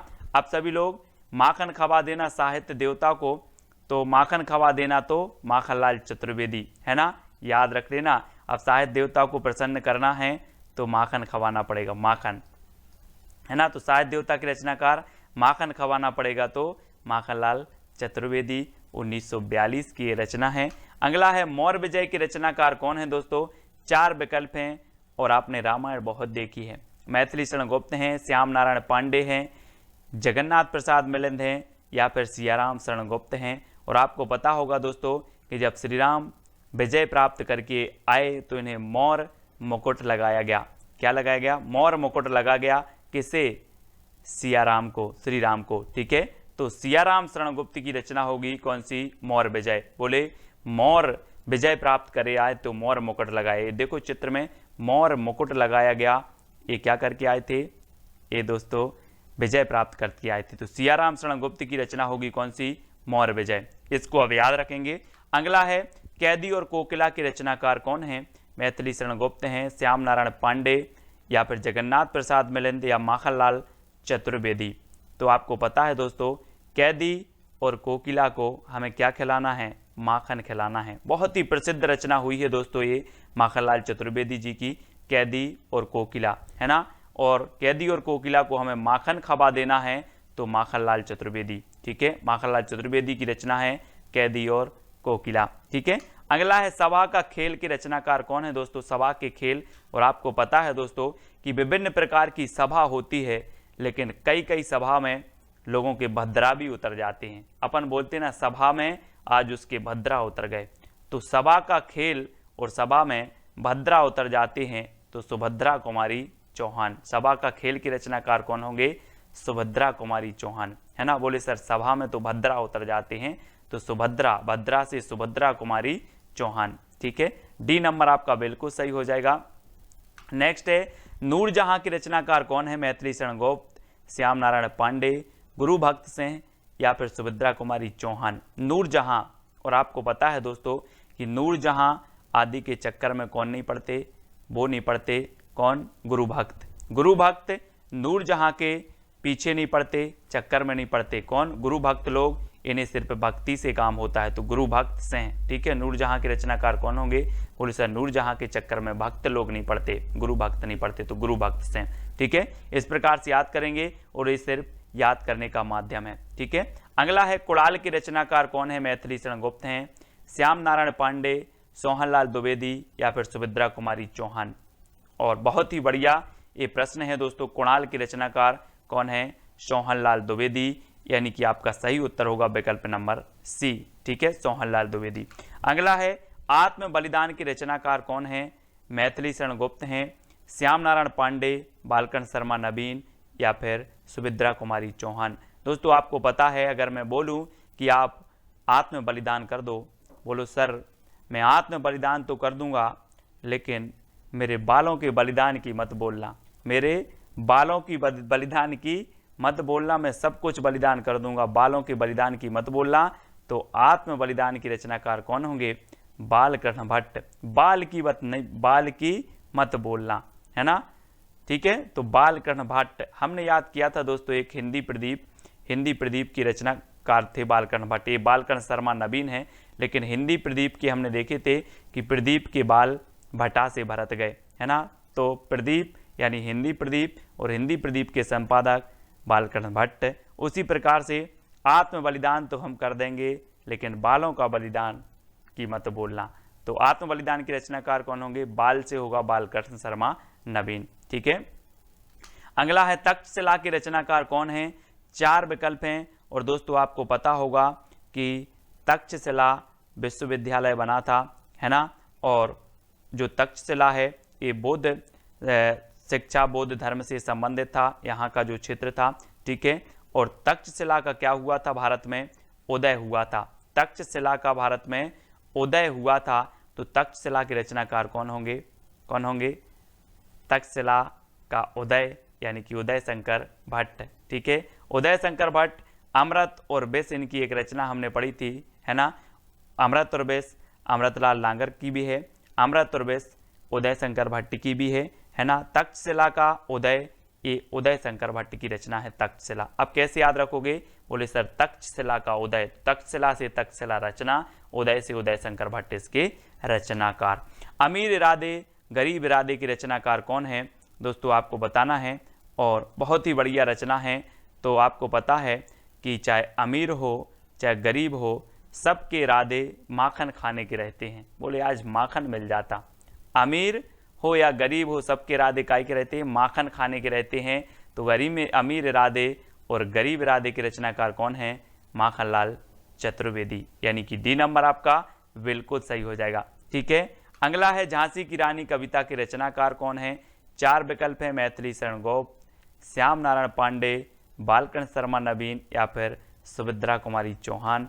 और दोस्तों आपको पता है कि झांसी की रानी लक्ष्मीबाई ने सबके भद्रा उतार दिए थे। क्या उतार दिए थे? भद्रा। और हम पढ़ते आए हैं कि खूब लड़ी मर्दानी वह तो झांसी वाली रानी थी, है ना, पढ़ा है आप लोगों ने। तो झांसी की रानी कविता, झांसी की रानी ने भद्रा उतार दिए थे, तो सुभद्रा कुमारी चौहान। ठीक है, अगला हिमकिरीटनी हिमतरंगिणी की रचनाकार कौन है दोस्तों? आपको पता है हिमतरंगिणी के लिए साहित्य अकादमी पुरस्कार मिला 1955 में, है ना, सबसे पहले। और ये रचना किसकी है? और आपको पता है दोस्तों, हिम जैसे जम जाता है क्या? माखन। माखन भी हिम जैसे जम जाता है, तो याद रख लेना क्या जम जाता है? माखन। काय के जैसे? हिम जैसे। तो हिमतरंगिणी और हिमकरटनी माखन जैसे जम जाते हैं, तो माखनलाल चतुर्वेदी, यानी कि डी नंबर आपका बिल्कुल सही होगा। और 1942 की रचना, 1949 की और 1955 में इसे साहित्य अकादमी पुरस्कार मिला हेमतरंगिणी के लिए, सबसे पहले हिंदी में। ठीक है, अगला है पाथेय के रचनाकार कौन है? 4 विकल्प हैं दोस्तों। और आपको पता है कि दोस्तों सिया राम को जब क्या हुआ, वनवास हुआ, तो इनके बहुत सारे पाथेय बने, है ना। आपने नाम सुना होगा, बोले केवट के भाग्य खुल गए, केवट भी पाथेय बना। ऐसे अनेकों ऋषि मुनि थे जो सिया राम के पाथेय बने। कौन के? सिया राम के पाथेय बने। तो पाथेय के रचनाकार कौन होंगे? सियाराम शरण गुप्त, सियाराम शरण गुप्त। ठीक है, तो सियाराम के पाथेय इस प्रकार से आपको याद रख लेना। बोले सियाराम के बहुत सारे पाथेय बने। नींद के बादल 1947 के रचनाकार कौन है? 4 विकल्प हैं आपके सामने, केदारनाथ अग्रवाल, सुमित्रानंदन पंत, दिनकर या फिर नागार्जुन। तो आपको पता होगा दोस्तों कि 2013 में केदारनाथ में क्या आई थी? बाढ़ आई थी। केदारनाथ में बाढ़ आई थी, ऐसा लग रहा था कि बादल जो है नींद में सो गए हैं, है ना। तो नींद के बादल कहाँ आए थे? केदारनाथ में। नींद के बादल आए थे केदारनाथ में। तो नींद के बादल के जो रचनाकार होंगे वो कौन होंगे? केदारनाथ अग्रवाल। और यहाँ पर देखो केदारनाथ में नींद के बादल आए और यहाँ पर तबाही मची थी, है ना। तो केदारनाथ में नींद के बादल, इस प्रकार से आपको याद रखना है। ठीक है, अब आपसे कभी भी पूछा जाएगा नींद के बादल के रचनाकार कौन है, तो आप बता दोगे सर नींद के बादल तो केदारनाथ में आए थे, मतलब केदारनाथ अग्रवाल। ठीक है, हिल्लोल के रचनाकार कौन है दोस्तों? 4 विकल्प हैं। और आपको पता है कि केदारनाथ जाना जाता है दोस्तों, शिव का एक धाम है, शिव जी का एक धाम है केदारनाथ। और जब केदारनाथ में बाढ़ आई, केदारनाथ में दोस्तों जब पानी की बाढ़ आई तो हिलोर लग रही थी। देखो चित्र में हिलोर लग रही थी, किसे लग रही थी? शिव जी को हिलोर लग रही थी, शिव जी को। तो हिलोर से हिल्लोल, और हिल्लोल के रचनाकार कौन होंगे? शिव मंगल सिंह सुमन। यानी कि आपका जो विकल्प नंबर सी है वो बिल्कुल सही हो जाएगा, क्योंकि क्या लग रही थी शिव को? हिलोर लग रही थी, हिलोल। ठीक है, इस प्रकार से यानी कि जो सा नंबर है वो आपका बिल्कुल सही हो जाएगा। नेक्स्ट है दोस्तों मिट्टी की बारात के रचनाकार कौन है? त्रिलोचन, शिव मंगल सिंह सुमन, दोनों या फिर नागार्जुन। आपको कमेंट में बताना है। और आपको पता है दोस्तों कि शिव जी की जब बारात निकली तो बाराती जो थे भभूत लगाए थे, मिट्टी की भभूत लगाए थे, है ना। भूत भी बारात में आए थे। तो ऐसा लग रहा था कि जैसे मिट्टी की बारात आ रही हो, जैसे मिट्टी की बारात आ रही हो, किसकी? शिव जी की। तो मिट्टी की बारात ये रचना किसकी होगी? शिव मंगल से समन। और त्रिलोचन भी कहा जाता है दोस्तों किसको? शिव को। तो त्रिलोचन की भी ये रचना है, शिव मंगल से सुमन की रचना है ना? कौन सी? मिट्टी की बारात। तो अब आपको याद रख लेना है मिट्टी की बारात किसकी आ रही थी? बोले सर त्रिलोचन की या फिर शिव जी की। तो शिव मंगल से सुमन और त्रिलोचन। ठीक है, यानी कि आपका उत्तर सी नंबर बिल्कुल सही हो जाएगा। अगला क्वेश्चन है दोस्तों, राह के दीपक 1947 की रचनाकार कौन है? त्रिलोचन, शिव मंगल से सुमन, रांगे राघव या फिर नागार्जुन। तो आपको पता है राह के दीपक कौन बने? राह के दीपक, यहां से देखो जरा चित्र में, श्री राम जी आगे आगे चलकर ये राह के दीपक बने हैं। कौन? राघव, है ना? राघव बोलते ना, रघुपति राघव सीताराम। तो राघव क्या बने? राह के दीपक बने। इस प्रकार से राह के दीपक बने राघव। तो राह के दीपक के रचनाकार कौन होंगे? रांगे राघव। ठीक है, रांगे राघव, यानी कि सा नंबर आपका बिल्कुल सही हो जाएगा। ठीक है, अब दोस्तों आपको लास्ट में वीडियो के बताना है कि कौन सी ट्रिक सबसे अच्छी लगी, है ना? कौन सी रचना आपको सबसे ज्यादा याद हुई है। और इसके पहले के वीडियो अगर आपने नहीं देखे हैं तो वीडियो जरूर देखें। तालाब की मछलियां के रचनाकार कौन है दोस्तों? 4 विकल्प हैं और आपको पता है कि तालाब की मछलियां कौन खा गया? तालाब की मछलियां नाग खा गया। ये नाग है और तालाब की मछलियां नाग खा गया। तो तालाब की मछलियां कौन खा गया? नाग। तो नागार्जुन। ठीक है, नाग से नागार्जुन, यानी कि सा नंबर आपका बिल्कुल सही होगा। तालाब की मछलियां ये रचना किसकी होगी? बोले सर तालाब की मछलियां नाग खा गया। तो तालाब की मछलियां की रचनाकार नागार्जुन। ठीक है, इस प्रकार से याद रखेंगे। और अगला है दोस्तों, कदली बन, हंसमाला, मिट्टी और फूल के रचनाकार कौन है? ये प्रगतिवादी रचनाएं हैं। त्रिलोचन है, शिवमंगल से सुमन, नागार्जुन या फिर नरेंद्र शर्मा है। तो आपको बताना है और आपकी सुंदर सी ट्रिक है कि नरेंद्र ने कदली वन में मिट्टी और फूलों की माला बनाई। कहां पर? किसने बनाई? नरेंद्र ने। तो नरेंद्र शर्मा कदली वन में, तो कदली वन मिट्टी और फूलों की, तो मिट्टी और फूल और माला से हंसमाला। ठीक है, तो हंसमाला ये रचना हो जाएंगी किसकी? नरेंद्र शर्मा की। अब याद रख लेना है कि नरेंद्र ने कदली वन में मिट्टी और फूलों की माला बनाई। ये आप याद रखेंगे तो नरेंद्र शर्मा की जितनी भी रचनाएं हैं वो आपको याद हो जाएंगी। ठीक है, अगला है दोस्तों, युगवाणी ग्राम्या के रचनाकार कौन है? 4 विकल्प हैं। सुमित्रानंदन पंत जी हैं, शिवमंगल से सुमन हैं, नागार्जुन या फिर नरेंद्र शर्मा हैं। तो युग की वाणी और ग्राम्या, इसके रचनाकार कौन माने जाते हैं? आपको पता है दोस्तों, सुमित्रानंदन पंत ये प्रगतिवाद के प्रवर्तक माने जाते हैं। और युगांत, युगवाणी ये जो रचनाएं हैं ग्राम्या, ये किसकी हो जाएंगी? ये हो जाएंगी आपकी दोस्तों आपके सुमित्रानंदन पंत जी की। पंत जी यानी कि जो आ नंबर है वो आपका बिल्कुल सही हो जाएगा, ग्राम्या और युगवाणी। ठीक है, तो ये चीज आपको याद रखनी है, ये नंबर आपका बिल्कुल सही हो जाएगा। अगला है दोस्तों, पिघलते पत्थर 1946 के रचनाकार कौन है? आपको पता है दोस्तों कि पत्थर कैसा भी हो, या पत्थर दिल बोलते ना अपन, कि वो तो पत्थर दिल है। कोई भी पत्थर दिल हो रघुवीर के पास आ जाए तो पिघलते पत्थर, पत्थर भी पिघल जाते हैं, पत्थर दिल भी पिघल जाते हैं। तो पिघलते पत्थर कहाँ पर? पिघलते पत्थर कहाँ पर? रांगे राघव के पास, राघव के दरबार में पिघलते पत्थर। तो रांगे राघव की रचना है, 1946 की रचना है। और पिघलते पत्थर कहाँ पर? राघव के दरबार में, है ना? तो रांगे राघव यानी सा नंबर आपका बिल्कुल सही हो जाएगा। कभी भी आपसे रचना पूछी जाएगी, बोले सर पिघलते पत्थर, तो पिघलते पत्थर, पत्थर भी पिघल जाते हैं कहाँ पर? रांगे या फिर राघव के दरबार में। ठीक है, अगला है युगधारा 1953 सतरंगे पंखों वाली की रचनाकार कौन है? सुमित्रानंदन पंत जी, शिवमंगल से सुमन, रांगे राघव या फिर नागार्जुन। और आपको पता है दोस्तों कि युगधारा और सतरंगे पंखे वाली, तो आपको कैसे याद रख लेना है? एक ट्रिक है कि नागार्जुन की युगधारा सतरंगे पंखे वाली है, नागार्जुन की युगधारा सतरंगे पंखे वाली है। ठीक है, अभी हमने पढ़ा कि तालाब की मछलियां नाग खा गया। अब नागार्जुन की युगधारा सतरंगे पंखों वाली है, तो युगधारा और सतरंगे पंखों वाली है, ये भी आपकी नागार्जुन की ही होगी। ठीक है, तो नागार्जुन यानी कि जो डी नंबर है वो आपका बिल्कुल सही हो जाएगा। अगला है प्रलय और सृजन की रचनाकार कौन है दोस्तों?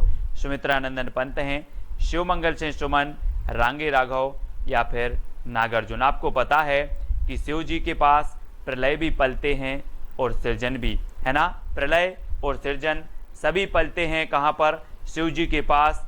तो शिव जी के पास पलते हैं तो शिवमंगल सिंह सुमन। बोले प्रलय और सृजन किसकी है? तो आप बता दोगे कि सर ने बताया था कि प्रलय और सृजन तो शिवमंगल जी के पास पलते हैं, है ना, शिव के पास पलते हैं। तो शिवमंगल सिंह सुमन, ये चीज़ आपको याद रखनी है। ठीक है, अभी हमने कहा किया था मिट्टी की बारात त्रिलोचन और शिवमंगल सिंह सुमन की, है ना, अलग अलग रचनाएं इनकी एक ही नाम से है। ठीक है, और ये प्रलय और सृजन 1944 की रचना ये शिवमंगल सिंह सुमन की है। ठीक है, अगला है ऋतु संहार रंग रूप के रचनाकार कौन है? सुमित्रानंदन पंत जी हैं, शिवमंगल सिंह सुमन, रामविलास शर्मा या फिर नागार्जुन। ऋतु संहार और रंग रूप के रचनाकार कौन हैं? आपको याद रख लेना है, एक छोटा सा कोड है दोस्तों कि ऋतु का रंग रूप रामविलास जैसा है। ऋतु का रंग रूप कैसा है? रामविलास जैसा है। तो ऋतु से आपका बनेगा दोस्तों ऋतु संहार और रंग रूप से रंग रूप, और किसके जैसा है? रामविलास। तो रचनाकार कौन होंगे? रामविलास शर्मा, यानी कि जो सी नंबर है वो आपका बिल्कुल सही हो जाएगा। अब आपसे कभी भी पूछा जाएगा ऋतु संहार किसकी रचना है, तो आप बोलोगे कि ऋतु का रंग रूप रामविलास शर्मा जैसा है ना, या रामविलास जैसा है। तो ऋतु का रंग रूप तो ऋतु संहार, रंग रूप से रंग रूप, रामविलास से रामविलास शर्मा। ठीक है, अगला है जिजीविषा संतरण और संकल्प के रचनाकार कौन है दोस्तों? ये प्रगतिवादी रचना है। जिजीविषा यानी कि जीने की इच्छा, संतरण संकल्प, इनकी रचनाकार कौन है? पंत जी, शिवमंगल सिंह सुमन, महेंद्र भटनागर या फिर नागार्जुन। और आपका बिल्कुल सही आंसर है दोस्तों। यहाँ पर ट्रिक याद रखना है कि महेंद्र ने संत बनकर जिजीविषा का संकल्प लिया। संत बनकर जिजीविषा यानी कि जीने का संकल्प लिया। तो किसने लिया? महेंद्र भटनागर ने। इसलिए जिजीविषा, संतरण और संकल्प ये तीनों ही रचनाएं किसकी हैं? महेंद्र भटनागर की हैं। और महेंद्र ने संत बनकर जिजीविषा का संकल्प लिया, ये आपकी ट्रिक हो जाएगी। ठीक है, और दोस्तों ये सारे नोट्स आपको ज्वाइन मेंबर यानी कि ज्वाइन ग्रुप में मिलेंगे। ठीक है, तो आप ज्वाइन मेंबर अवश्य बने चैनल के। ठीक है, अगला है गुलाब और बुलबुल के रचनाकार कौन है? सुमित्रानंदन पंत हैं, शिवमंगल सिंह सुमन हैं, महेंद्र भटनागर या फिर त्रिलोचन। तो गुलाब और बुलबुल के रचनाकार बताना है। गुलाब और बुलबुल ने त्रिलोचन की पूजा की। किसकी पूजा की? गुलाब और बुलबुल ने त्रिलोचन की पूजा की, यानी कि त्रिलोचन की रचना हो जाएंगी गुलाब और बुलबुल। ठीक है, ये एक ही रचना है गुलाब और बुलबुल, और दोस्तों ये त्रिलोचन की रचना है। ठीक है, त्रिलोचन, गुलाब और बुलबुल ने किसकी पूजा की? त्रिलोचन की। ठीक है, अगला है विश्वास बढ़ता गया पर आंखें नहीं भरी। विश्वास बढ़ता गया ये अलग रचना है, पर आंखें नहीं भरी ये अलग है। लेकिन आप पढ़ते हो कि विश्वास बढ़ता गया पर आंखें नहीं भरी, है ना। शिव को देखते देखते दर्शन करते करते विश्वास बढ़ता गया, पर दर्शन से दोस्तों आंखें नहीं भरी। आंखें नहीं भरी, ऐसा लगता कि शिव के दर्शन करते ही रहें। तो शिव को देखते देखते विश्वास बढ़ता गया पर आंखें नहीं भरी, ये आपकी ट्रिक है। शिव पर विश्वास बढ़ता गया पर आंखें नहीं भरी, ये दोनों ही रचना शिवमंगल सिंह सुमन की हैं। शिवमंगल सिंह सुमन की, है ना, विश्वास बढ़ता गया पर आंखें नहीं भरी। ठीक है, तो ये चीज आपका बी नंबर आपका बिल्कुल सही हो जाएगा, शिवमंगल सिंह सुमन। अगला है दोस्तों, तुमने कहा था खून और शोले, ये किसकी रचनाएं हैं? अभी तक आपने फ्लैशबैक शैली में कौन सी रचना पढ़ी होगी दोस्तों? फ्लैशबैक शैली में पढ़ी होगी उसने कहा था, है ना। उसने कहा था पढ़ी थी, किसकी है उसने कहा था? चंद्रधर शर्मा गुलेरी की। लेकिन आज आपको तुमने कहा था भी पढ़ना है। तुमने कहा था खून और शोले की रचनाकार कौन है? सुमित्रानंदन पंत जी हैं, शिवमंगल सिंह सुमन, महेंद्र भटनागर या फिर नागार्जुन हैं। तब आपका बिल्कुल सही यहाँ पर आंसर हो जाएगा, तुमने कहा था कि खून और शोले। खून और शोले ये नागार्जुन की रचना है दोस्तों। खून और शोले, है ना। किसने कहा था? नांग ने कहा था, नागार्जुन ने कहा था कि खून और शोले, अभी कम सोया है और शोले, तो तुमने कहा था खून और शोले। ये रचनाएं हैं किसकी? नागार्जुन साहब की हैं, ठीक है। प्यासी पथराई आंखें नागार्जुन की है ना। इन सभी रचनाओं को याद रख लेना है। तुमने कहा था खून और शोले नागार्जुन जी की, ठीक है। बेला और नए पत्ते के रचनाकार कौन हैं? सुमित्रानंदन पंत जी हैं, निराला, महेंद्र भटनागर या फिर नागार्जुन। तो आपको पता है दोस्तों कि बेला हो या नए पत्ते हो या कुकुरमुत्ता हो, ये निराला जी की प्रगतिवादी रचनाएं मानी जाती हैं। आपको याद रख लेना है, आपसे क्वेश्चन पूछा जाएगा निम्न में से बताइए निराला की कौन सी रचना प्रगतिवादी है। तो आपको पता होगा बेला, नए पत्ते, कुकुरमुत्ता, ये इनकी प्रगतिवादी रचनाएं हैं। और कुकुरमुत्ता के नए पत्ते की बेला कैसी है? निराली है।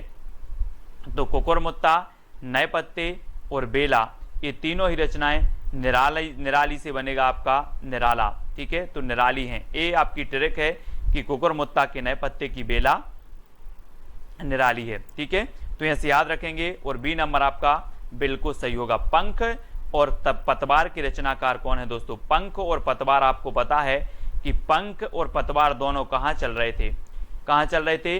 केदारनाथ में जब बाढ़ आई तो या तो पंख चल रहे थे, पंख यानी कि हेलीकॉप्टर उड़ रहे थे पंखा से, या फिर नाव की पतवार चल रही थी। कहाँ पर? केदारनाथ में। तो ये दो ही चीजें हो रही थी, बाकी और कुछ नहीं हो रहा था, पंख या तो पतवार। कहाँ? केदारनाथ। तो केदारनाथ अग्रवाल इसकी रचनाएं होंगे। अब कभी भी पूछा जाएगा कि पंख और पतवार के रचनाकार कौन है, तो आप बोलोगे कि पंख चल रहा था या फिर पतवार चल रही थी। कहाँ पर? केदारनाथ। तो केदारनाथ अग्रवाल, ठीक है। इस प्रकार से कटे अंगूठे के बंधनवार की रचनाकार कौन है? कटे अंगूठे सुमित्रानंदन पंत की है, निराला, केदारनाथ अग्रवाल या फिर शिव मंगल सिंह सुमन की है। कटे अंगूठे के बंधनवार, और बहुत ही बढ़िया है दोस्तों, अगर आप शिव की भक्ति करते हो तो आपके जो बंधनवार भी हैं वो सारे कट जाएंगे, है ना। कटे अंगूठे के बंधनवार, और हम करते करते शिव की भक्ति, ये आपके कट जाएंगे, यानी कि शिव मंगल सिंह सुमन आपका बिल्कुल सही हो जाएगा। बोले शिव की भक्ति करते करते कटे अंगूठे के बंधनवार, कटे अंगूठे के बंधनवार शिव मंगल सिंह सुमन। हजार हजार बाहों वाली की रचनाकार कौन है दोस्तों? सुमित्रानंदन पंत, नागार्जुन, केदारनाथ अग्रवाल, शिव मंगल सिंह सुमन। और आपको पता होगा कि हजार हजार बाहों वाला व्यक्ति भी आ जाए लेकिन नांग को नहीं पकड़ पाएगा। किसको नहीं पकड़ पाएगा? नांग को। तो ये रचना किसकी होगी? किसकी होगी? बोले सर हजार बाहों वाली भी आ जाएं तब भी नांग को नहीं पकड़ पाएंगे, तो नागार्जुन की रचना हो जाएगी हजार हजार बाहों वाली, यानी कि आपका जो बी नंबर है वो आपका बिल्कुल सही हो जाएगा, ठीक है। B number. अजय खंडहर के रचनाकार कौन है? अजय खंडहर बताना है दोस्तों, और 4 विकल्प हैं और आपको बताना है कि अजय कौन था। अजय कौन था?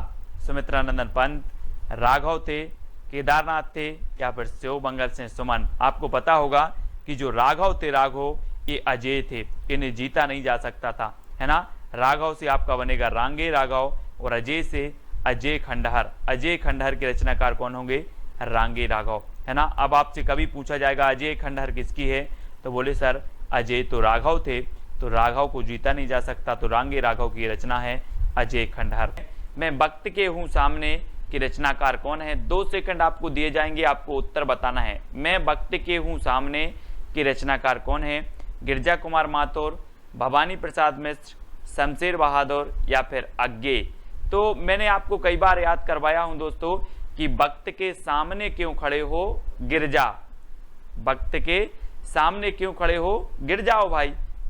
तो किसकी हो जी? गिरजा, तो गिरजा कुमार माथुर की, यानी कि ये नंबर आपका बिल्कुल सही हो जाएगा। और दोस्तों आपको पता है कि इसे 1991 में साहित्य अकादमी पुरस्कार भी मिला है। मैं वक्त के हूँ सामने के लिए गिरजा कुमार माथुर की रचना है, और इसे 1991 में साहित्य अकादमी पुरस्कार मिल जाता है, ठीक है। अगला क्वेश्चन है प्लाट का मोर्चा के रचनाकार कौन है? अब 2 सेकंड आपको दिए जाते हैं, और दोस्तों प्लाट के मोर्चे में कोई सियार को उतारोगे कि शेर को उतारोगे? जल्दी से बताना है। प्लाट के, बोले सर बेटा प्लाट के मोर्चे में मैं सियार को नहीं शेर को उतारूंगा, यानी कि प्लाट का मोर्चा शमशेर बहादुर। किसकी होगी रचना? शमशेर बहादुर का। अब याद रखना है आपको, प्लाट के मोर्चे में सियार को नहीं शेर को उतारना है, तो शमशेर बहादुर यानी सा नंबर आपका बिल्कुल सही हो जाएगा।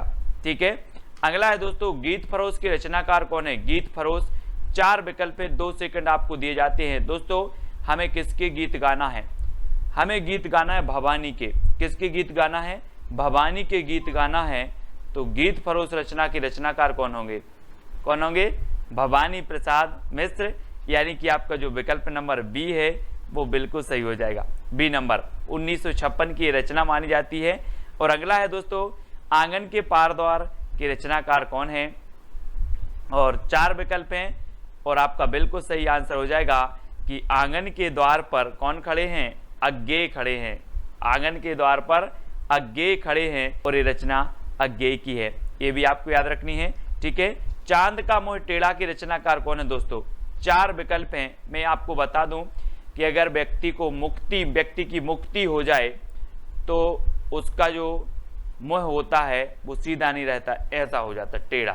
चांद का मोह टेढ़ा, मुक्ति मिल गई तो चांद का मोह टेढ़ा हो जाता है। तो चांद का मोह टेढ़ा, ये रचना किसकी होगी, मुक्ति बोध, यानी कि आपका जो सा नंबर है वो बिल्कुल सही हो जाएगा। ठीक है, अगला है ठंडा लोहा के रचनाकार कौन है। ठंडा लोहा, दोस्तों आपको पता है कि लोहा कितना भी गर्म हो, है ना, कितना भी गर्म हो, धर्म के पास आते ही ठंडा हो जाता है ना। लोहा कितना भी गर्म हो, धर्म के पास आते ही क्या हो जाता है, ठंडा हो जाता है लोहा। तो उत्तर आपका सही क्या होगा, धर्मवीर भारती। ये ठंडा लोहा रचना है धर्मवीर भारती, यानी बी नंबर आपका बिल्कुल सही हो जाएगा। ठीक है, काठ की घंटियां के रचनाकार कौन है दोस्तों। काठ की घंटियां, अब 4 विकल्प हैं, गिरजा कुमार माथुर, धर्मवीर भारती, सर्वेश्वर बहादुर, सर्वेश्वर दयाल सक्सेना या फिर अज्ञेय। अब एक चीज बताना, काठ की घंटियां यानी कि बहुवचन में शब्द है, घंटियां यानी बहुत सी घंटियां। अब काठ की घंटियां हैं दोस्तों, तो इनका हमें क्या करना पड़ेगा, सर्वे करना पड़ेगा कि कितनी घंटियां हैं। सर्वे करोगे कि ऐसे ही बता दोगे कि 5 हैं कि 10 है, पहले काठ की घंटियां का हमें सर्वे करना है। तो काठ की घंटियां के रचनाकार कौन होंगे, सर्वेश्वर दयाल सक्सेना। ठीक है, कुआनो नदी भी इनकी रचना है। ठीक है, ये भी आपको याद रख लेनी है। काठ की घंटियां, जंगल का दर्द भी इन्हीं की रचना है। ठीक है, खूंटियों पर टंगे लोग भी इन्हीं की रचना है, इनको याद रख लेना है। सिर्फ सर्वे आपको याद करना, सर्वे, काठ की घंटियों का सर्वे करना है। बुनी हुई रस्सी के रचनाकार कौन है दोस्तों। आपको पता है दोस्तों, जब आप जाते हो कहाँ, भवानी के मंदिर में जाते हो, भवानी के मंदिर में, तो वहां पर इस प्रकार से आपको एक बुनी हुई रस्सी मिलती है ना, हाथ में बांधने के लिए पचरंगा धागा है। बुनी हुई रस्सी आपको भवानी के दरबार में मिलती है। कहाँ मिलती है, भवानी के दरबार में। बोले सर भवानी के दरबार में तो बुनी हुई रस्सी मिलती है। तो ये बुनी हुई रस्सी के रचनाकार कौन होंगे, भवानी प्रसाद मिश्र, यानी डी नंबर आपका बिल्कुल सही हो जाएगा। ठीक है, अगली है दोस्तों महावृक्ष के नीचे 1977 के रचनाकार कौन है। गिरजा कुमार माथुर, धर्मवीर भारती, अज्ञेय या फिर भवानी प्रसाद मिश्र। महावृक्ष के नीचे, है ना, हम बोलते नहीं है कि वृक्ष के नीचे कौन सोया है, आप बोलोगे अज्ञेय, पता नहीं। वहां वृक्ष के नीचे, महावृक्ष के नीचे या फिर वहां वृक्ष के नीचे कौन सोया है, अज्ञेय, पता नहीं। अज्ञेय, तो ये अज्ञेय की रचना है, महावृक्ष के नीचे अज्ञेय। ठीक है, सा नंबर आपका बिल्कुल सही हो जाएगा। अगला है सपना अभी भी के रचनाकार कौन है। 2 सेकंड आपको दिए जाते हैं दोस्तों। सपना अभी भी है काय का, धर्म करने का। सपना अभी भी है धर्म करने का, तो धर्मवीर भारती, यानी उत्तर आपका सही क्या हो जाएगा, विकल्प नंबर बी। ठीक है, आपने पढ़ा होगा दोस्तों, गुनाहों का देवता, सपना अभी भी है, ठंडा लोहा, ये सारी रचनाएं धर्मवीर भारती की हैं, जिनको हमने ट्रिक से कई बार याद करवाया है। खूंटियों पर टंगे लोग, अब दोस्तों एक चीज बताना कि खूंटियों पर टंगे लोगों का हमें क्या करना पड़ेगा, सर्वे करना पड़ेगा, तब हमें पता चलेगा कि खूंटियों पर कितने लोग टंगे हैं। तो खूंटियों पर टंगे लोग का क्या करना है, सर्वे। तो सर्वेश्वर दयाल सक्सेना की ये क्या हो जाएगी, रचना हो जाएगी। ठीक है, अगला है शिलापंख चमकीली के रचनाकार कौन है। दोस्तों एक पक्षी था, उसने बोला कि मेरे जो शिलापंख थे वो बहुत चमकीले थे, अब क्या हो गए हैं, गिर गए हैं, है ना। आपने जटायु का नाम सुना होगा, बोले मेरे पंख शिला चमकीले थे अब गिर गए हैं, गिर गए, है ना। तो शिला पंख चमकीले ये किसकी रचना होगी?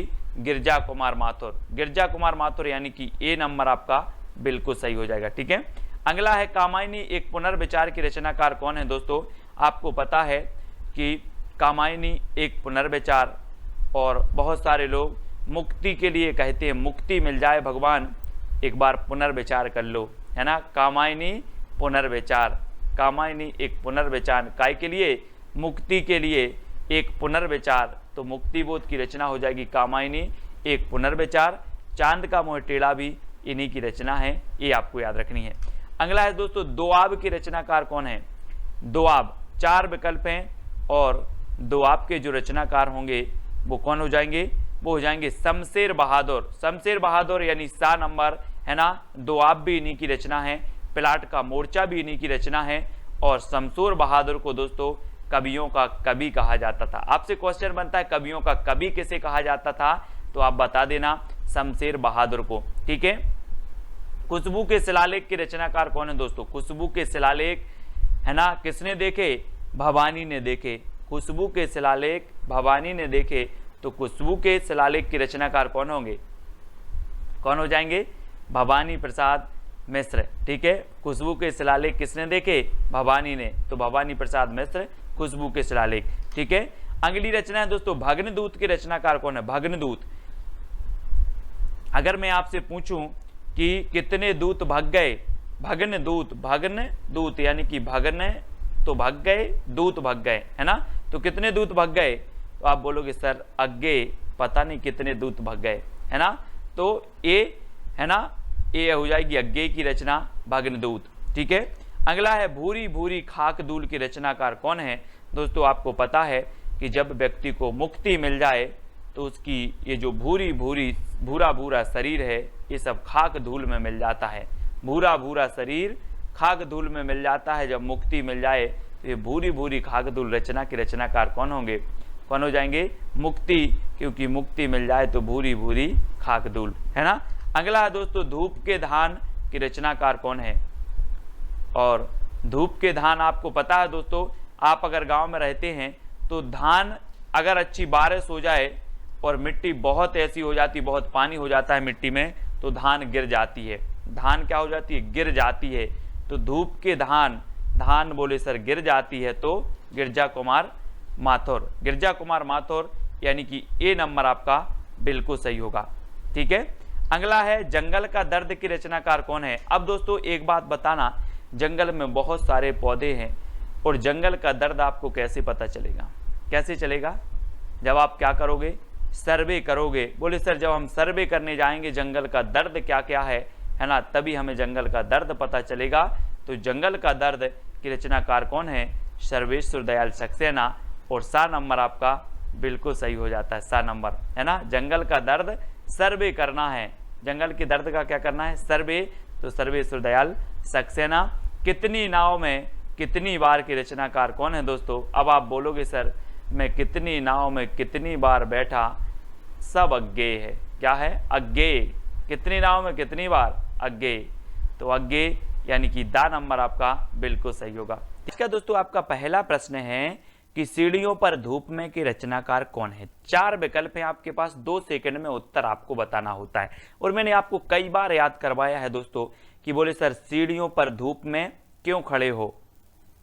तो कहा कि मैं खड़ा हूं, मेरी तो रघुवीर सहाय करते हैं। क्या करते हैं?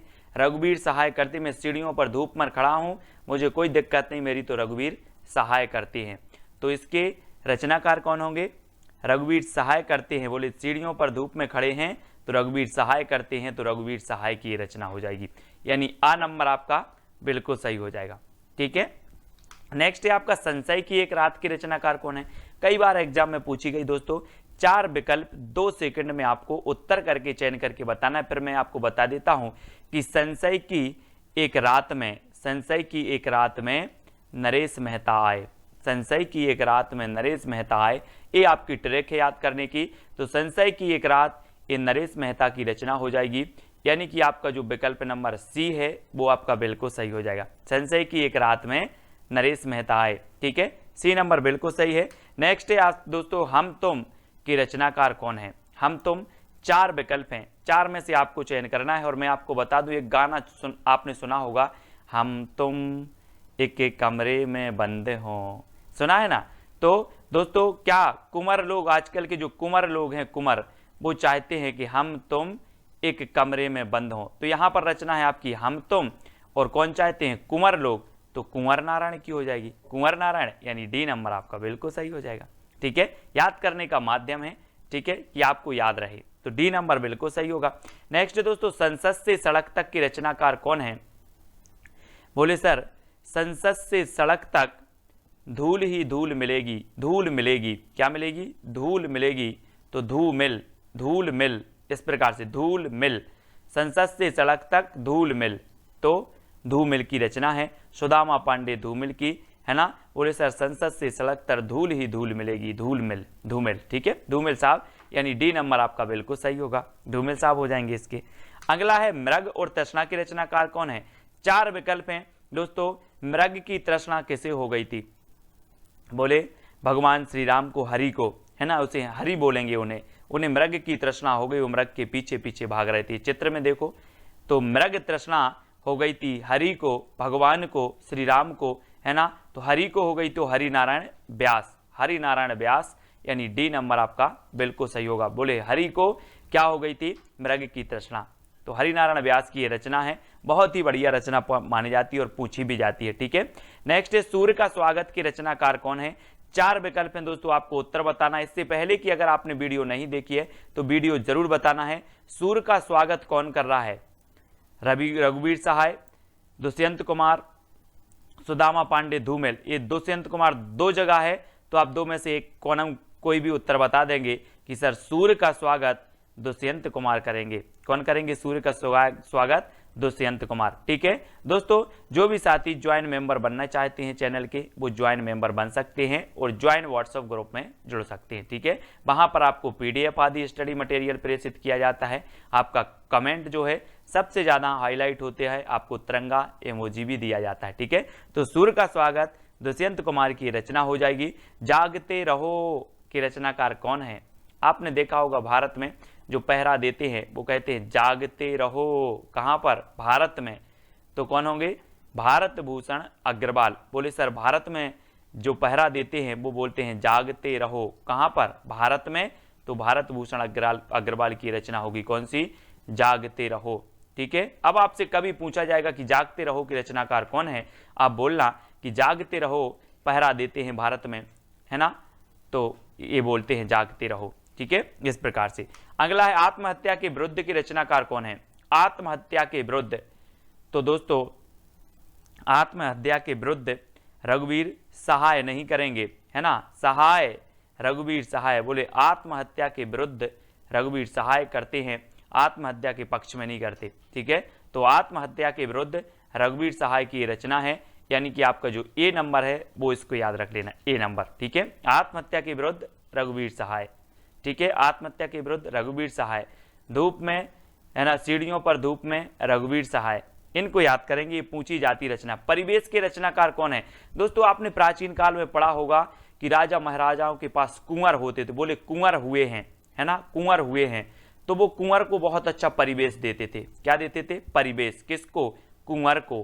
कुंवर को राजा महाराजा परिवेश देते थे, तो रचना परिवेश किसकी हो जाएगी, किसकी होगी, कुंवर नारायण की। किसकी, कुंवर नारायण की, यानी कि आपका जो विकल्प नंबर ए है वो बिल्कुल सही हो जाएगा। बोले कुंवर का परिवेश, कुंवर का परिवेश, ऐसे याद रखेंगे। ठीक है, अगला है दोस्तों मछली घर के रचनाकार कौन है। आपने पढ़ा होगा पहले कि बोले मछली जल की रानी है, जीवन उसका पानी है। बच्चे पढ़ते ना, अपन ने भी पढ़ा है बहुत।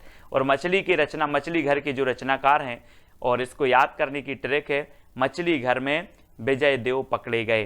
कौन पकड़े गए, विजय देव पकड़े गए, तो मछली घर रचना हो जाएगी विजय देव नारायण शाही। मछली घर में विजय देव पकड़े गए, तो विजय देव नारायण शाही, यानी डी नंबर आपका बिल्कुल सही होगा। ठीक है, डी नंबर। अगला है दोस्तों आपको चांदनी और चुनर की रचनाकार कौन है। 2 सेकंड में आपको उत्तर बताना है और इसका बिल्कुल सही आंसर हो जाएगा। कौन है चांदनी और चुनर, शकुंत माथुर। शकुंत माथुर यानी कि शकुंत माथुर ने चांदनी की चुनर ओढ़ी। किसने? शकुंत माथुर ने चांदनी की चुनर ओढ़ी। तो चांदनी और चुनर की रचनाकार होंगे शकुंत माथुर। इस प्रकार से याद रखेंगे। क्या बोलोगे अब कि शकुंत माथुर ने चांदनी की चुनर ओढ़ी। ठीक है, इस प्रकार से। नेक्स्ट है नाव के पांव के रचनाकार कौन है? दोस्तों आपने देखे नाव के पांव? बोले सर नहीं देखे। तो ये किसने काट दिए? जगदीश ने। कोई जगदीश नाम का लड़का है, उसने नाव के पांव काट दिए। बोले सर जगदीश ने नाव के पांव काट दिए, तो क्या हो जाएंगे? नाव के पांव के रचनाकार होंगे जगदीश गुप्त। कौन होंगे? जगदीश गुप्त। किसने काट दिए नाव के पांव? जगदीश ने। ठीक है, तो नाव के पांव रचना किसकी होगी? जगदीश गुप्त की हो जाएगी, यानी सा नंबर आपका बिल्कुल सही हो जाएगा। ठीक है, मुक्ति प्रसंग कंकावती के रचनाकार कौन है? बहुत ही बढ़िया प्रश्न है दोस्तों। और मुक्ति प्रसन्न और कंकावती ये दो रचनाएं हैं, और ये दो रचनाएं किसकी हैं? तो वो हैं राजकमल चौधरी। राजकमल चौधरी की मुक्ति का प्रसंग कंकावती से पूछो, है ना। राजकमल की मुक्ति का प्रसंग किससे पूछो? कंकावती से। तो राजकमल से हो जाएगा आपका राजकमल चौधरी, मुक्ति से हो जाएगा मुक्ति प्रसंग, कंकावती से कंकावती। तो राजकमल की मुक्ति का जो प्रसंग है वो किससे पूछो? कंकावती से पूछो। मुक्ति का प्रसंग कंकावती से पूछो। किसकी? राजकमल की। ठीक है, तो राजकमल चौधरी। अगला है दोस्तों बांसुरी जल गई की रचनाकार कौन है? बांसुरी जल गई और जलकर क्या हो जाएगी? धूल में मिल गई। बांसुरी जल गई और धूल में मिल गई, तो कौन होंगे रचनाकार? धूल में मिल गई तो धूमिल, है ना। धूमें मिल, बांसुरी जल गई धूल में मिल गई, तो धूमिल। याद रख लेना इस प्रकार से। बोले सर बांसुरी जल गई धूल में मिल गई, यानी कि धूमिल, पांडे धूमिल। ठीक है, संसद से सड़क तक धूमिल ही धू ही मिलेगी, धूमिल। संसद से सड़क तक धूमिल, बांसुरी जल गई धू में मिल गई, है ना, तो धूमिल। इस प्रकार से। अगला देखो अनुपस्थित लोग के रचनाकार कौन है? अनुपस्थित लोग। आपको पता है दोस्तों भारत के लोग बहुत अनुपस्थित होते हैं। आज के वीडियो में भी बहुत सारे लोग भारत के जो है अपने वो सब अनुपस्थित हैं, है ना। तो अनुपस्थित लोग कहाँ के होते हैं? भारत के वो होते हैं सर। तो भारत भूषण अग्रवाल, भारत भूषण अग्रवाल, है ना। क्योंकि भारत के लोग क्या होते हैं? अनुपस्थित होते हैं। तो भारत से भारत भूषण अग्रवाल की रचना हो जाएगी अनुपस्थित लोग। ठीक है, अगला है दोस्तों उठे बादल झुके बादल। उठे बादल और झुके बादल का हमें क्या नापना है? व्यास। उठे बादल और झुके बादल का व्यास नापना है, तो इसके रचनाकार कौन होंगे? हरि नारायण व्यास। अब मैं आपसे कहूंगा कि उठे बादल और झुके बादल का व्यास नाप कराओ, तो आप व्यास नाप कराओगे। बोले सर हरि नारायण व्यास, उठे बादल झुके बादल। ठीक है, इस प्रकार से। और उत्तर आपका हो जाएगा विकल्प नंबर सी, और सा नंबर आपका बिल्कुल सही होगा। ठीक है, अगला है कुआनो नदी की रचनाकार कौन है? कुंवर नारायण, दुष्यंत कुमार, सर्वेश्वर दयाल सक्सेना या फिर भारत भूषण अग्रवाल। कुआनो नदी, कुआं और नदी का क्या करके आओ? सर्वे करके आओ। मैंने कहा कि अपने क्षेत्र में, अपने राज्य में कितने कुआं हैं, कितनी नदी हैं, सर्वे करके आओ। तो कुआनो नदी किसकी हो जाएगी? सर्वे करके आओ। तो सर्वेश्वर दयाल सक्सेना। काठ की घंटियां, है ना, कूठियों पर टंगे लोग, जंगल का दर्द और कुआनो नदी, ये पूछी जाती हमेशा। इनको याद रख लेना है। तो है ना, कौन कौन सा? जंगल का दर्द, काठ की घंटियां, ठीक है, और एक और है दोस्तों खूंटियों पर टंगे लोग। ये रचनाएं हमेशा आती हैं सर्वेश्वर दयाल सक्सेना की। बकरी भी इन्हीं की है दोस्तों, एक बकरी रचना है, बकरी। ठीक है, माया दर्पण के रचनाकार कौन है? कुंवर नारायण, दुष्यंत कुमार, श्रीकांत वर्मा या फिर भारत भूषण अग्रवाल। माया दर्पण, है ना। बोले सर माया के दर्पण में श्रीकांत वर्मा बन गए, है ना। माया के दर्पण में श्रीकांत वर्मा बन गए, याद रख लेना है आप। माया के दर्पण में श्रीकांत वर्मा बन गए, वर्मा बन गए, तो श्रीकांत वर्मा की रचना हो जाएगी कौन सी? माया दर्पण। माया के दर्पण में श्रीकांत वर्मा बन गए। ठीक है, इस प्रकार से। अगला है मिट्टी की बारात के रचनाकार कौन है? दोस्तों यहां पर जो विकल्प दिए हैं इन विकल्प के अनुसार बताना है, नहीं तो अमृतलाल लांगर की भी रचना मिट्टी की बारात, शिवमंगल से सुमन की रचना भी मिट्टी की बारात है। और मिट्टी की बारात किसकी है? त्रिलोचन, त्रिलोचन की है। और त्रिलोचन आपको पता है शंकर जी को त्रिनेत्र कहा जाता है, त्रिनेत्र, जिनके 3 लोचन हैं उन्हें त्रिनेत्र भी कहा जाता है। और स्यो भी आता है, स्यो, तो स्यो से शिव मंगल से सुमन की है मिट्टी की बारात। और यहाँ पर त्रिलोचन आ रहा है तो त्रिलोचन की भी मिट्टी की बारात है, इसको याद रख लेंगे, यानी कि आपका सा नंबर बिल्कुल सही हो जाएगा। ठीक है, अब अगला दोस्तों, बोलने दो चीड़ को, बोलने दो चीड़ को, ये कौन बोलेगा, कौन बोलेगा, कोई भिखारी बोलेगा कि राजा बोलेगा, है ना। राजा कुर्सी पर बैठता है ऊंचे और बोलता है कि बोलने दो चीड़ को, बोलने दो चीड़ को, तो बोलने दो चीड़ को बोला है नरेश, कौन बोला है, नरेश बोल रहा है, तो नरेश मेहता, है ना, कोई नरेश है और वो बोल रहा है कुर्सी पर, ऊंची कुर्सी पर बैठा है, बोला बोलने दो चीड़ को, नरेश मेहता, बोलने दो चीड़ को, नरेश मेहता, और सा नंबर आपका बिल्कुल सही हो जाएगा। नेक्स्ट है एक पतंग अनंत में की रचनाकार कौन है, एक पतंग अनंत में। और दोस्तों आपको पता है कि जो वाजपेयी जी, अटल बिहारी वाजपेयी जी थे, वो भी एक कैसे थे, एक पतंग थे, है ना, पूरे भारत में उनका क्या था, वर्चस्व था, पूरे विश्व में था। ठीक है, और इन्होंने संयुक्त राष्ट्र में सबसे पहले क्या, हिंदी में भाषण भी दिया था। तो एक पतंग थे वाजपेयी जी, जो कहाँ चले गए, अनंत में चले गए, अनंत में। ठीक है, तो एक पतंग अनंत में, कौन, वाजपेयी, यानी कि अशोक वाजपेयी, और सा नंबर आपका बिल्कुल सही होगा, अशोक वाजपेयी। ज्ञात से अज्ञात की ओर हम याद करते हैं, पढ़ते हैं। ठीक है, अब दोस्तों अगला जो आपको प्रश्न है जिसका उत्तर आपको बताना है, कागज के फूल किसकी रचना है, कुंवर नारायण की, दुष्यंत कुमार की, अशोक वाजपेयी, या फिर भारत भूषण अग्रवाल की। ये 4 रचनाएं हैं, 4 विकल्प हैं, इनमें से आपको चयन करके बताना है कि ये रचना किसकी है। ये विकल्प दोस्तों आपको कमेंट में करना है। जितने भी साथी देख रहे हैं सभी को ये चैलेंज प्रश्न का उत्तर बताना बहुत अनिवार्य है। ठीक है, और दोस्तों आपको वीडियो को लाइक करना है और ज्वाइन मेंबर अवश्य बनना है, जो बन सकते हैं वो ज्वाइन मेंबर जरूर बने। वीडियो को लाइक करें और शेयर करें, और जो भी साथी अभी तक व्हाट्सएप ग्रुप से नहीं जुड़ पाए हैं वो 9098609291 इससे आपको जरूर जुड़ना है। ठीक है, और वीडियो को लाइक और शेयर अवश्य करना है। आज की वीडियो के लिए बस इतना ही। जय हिंद।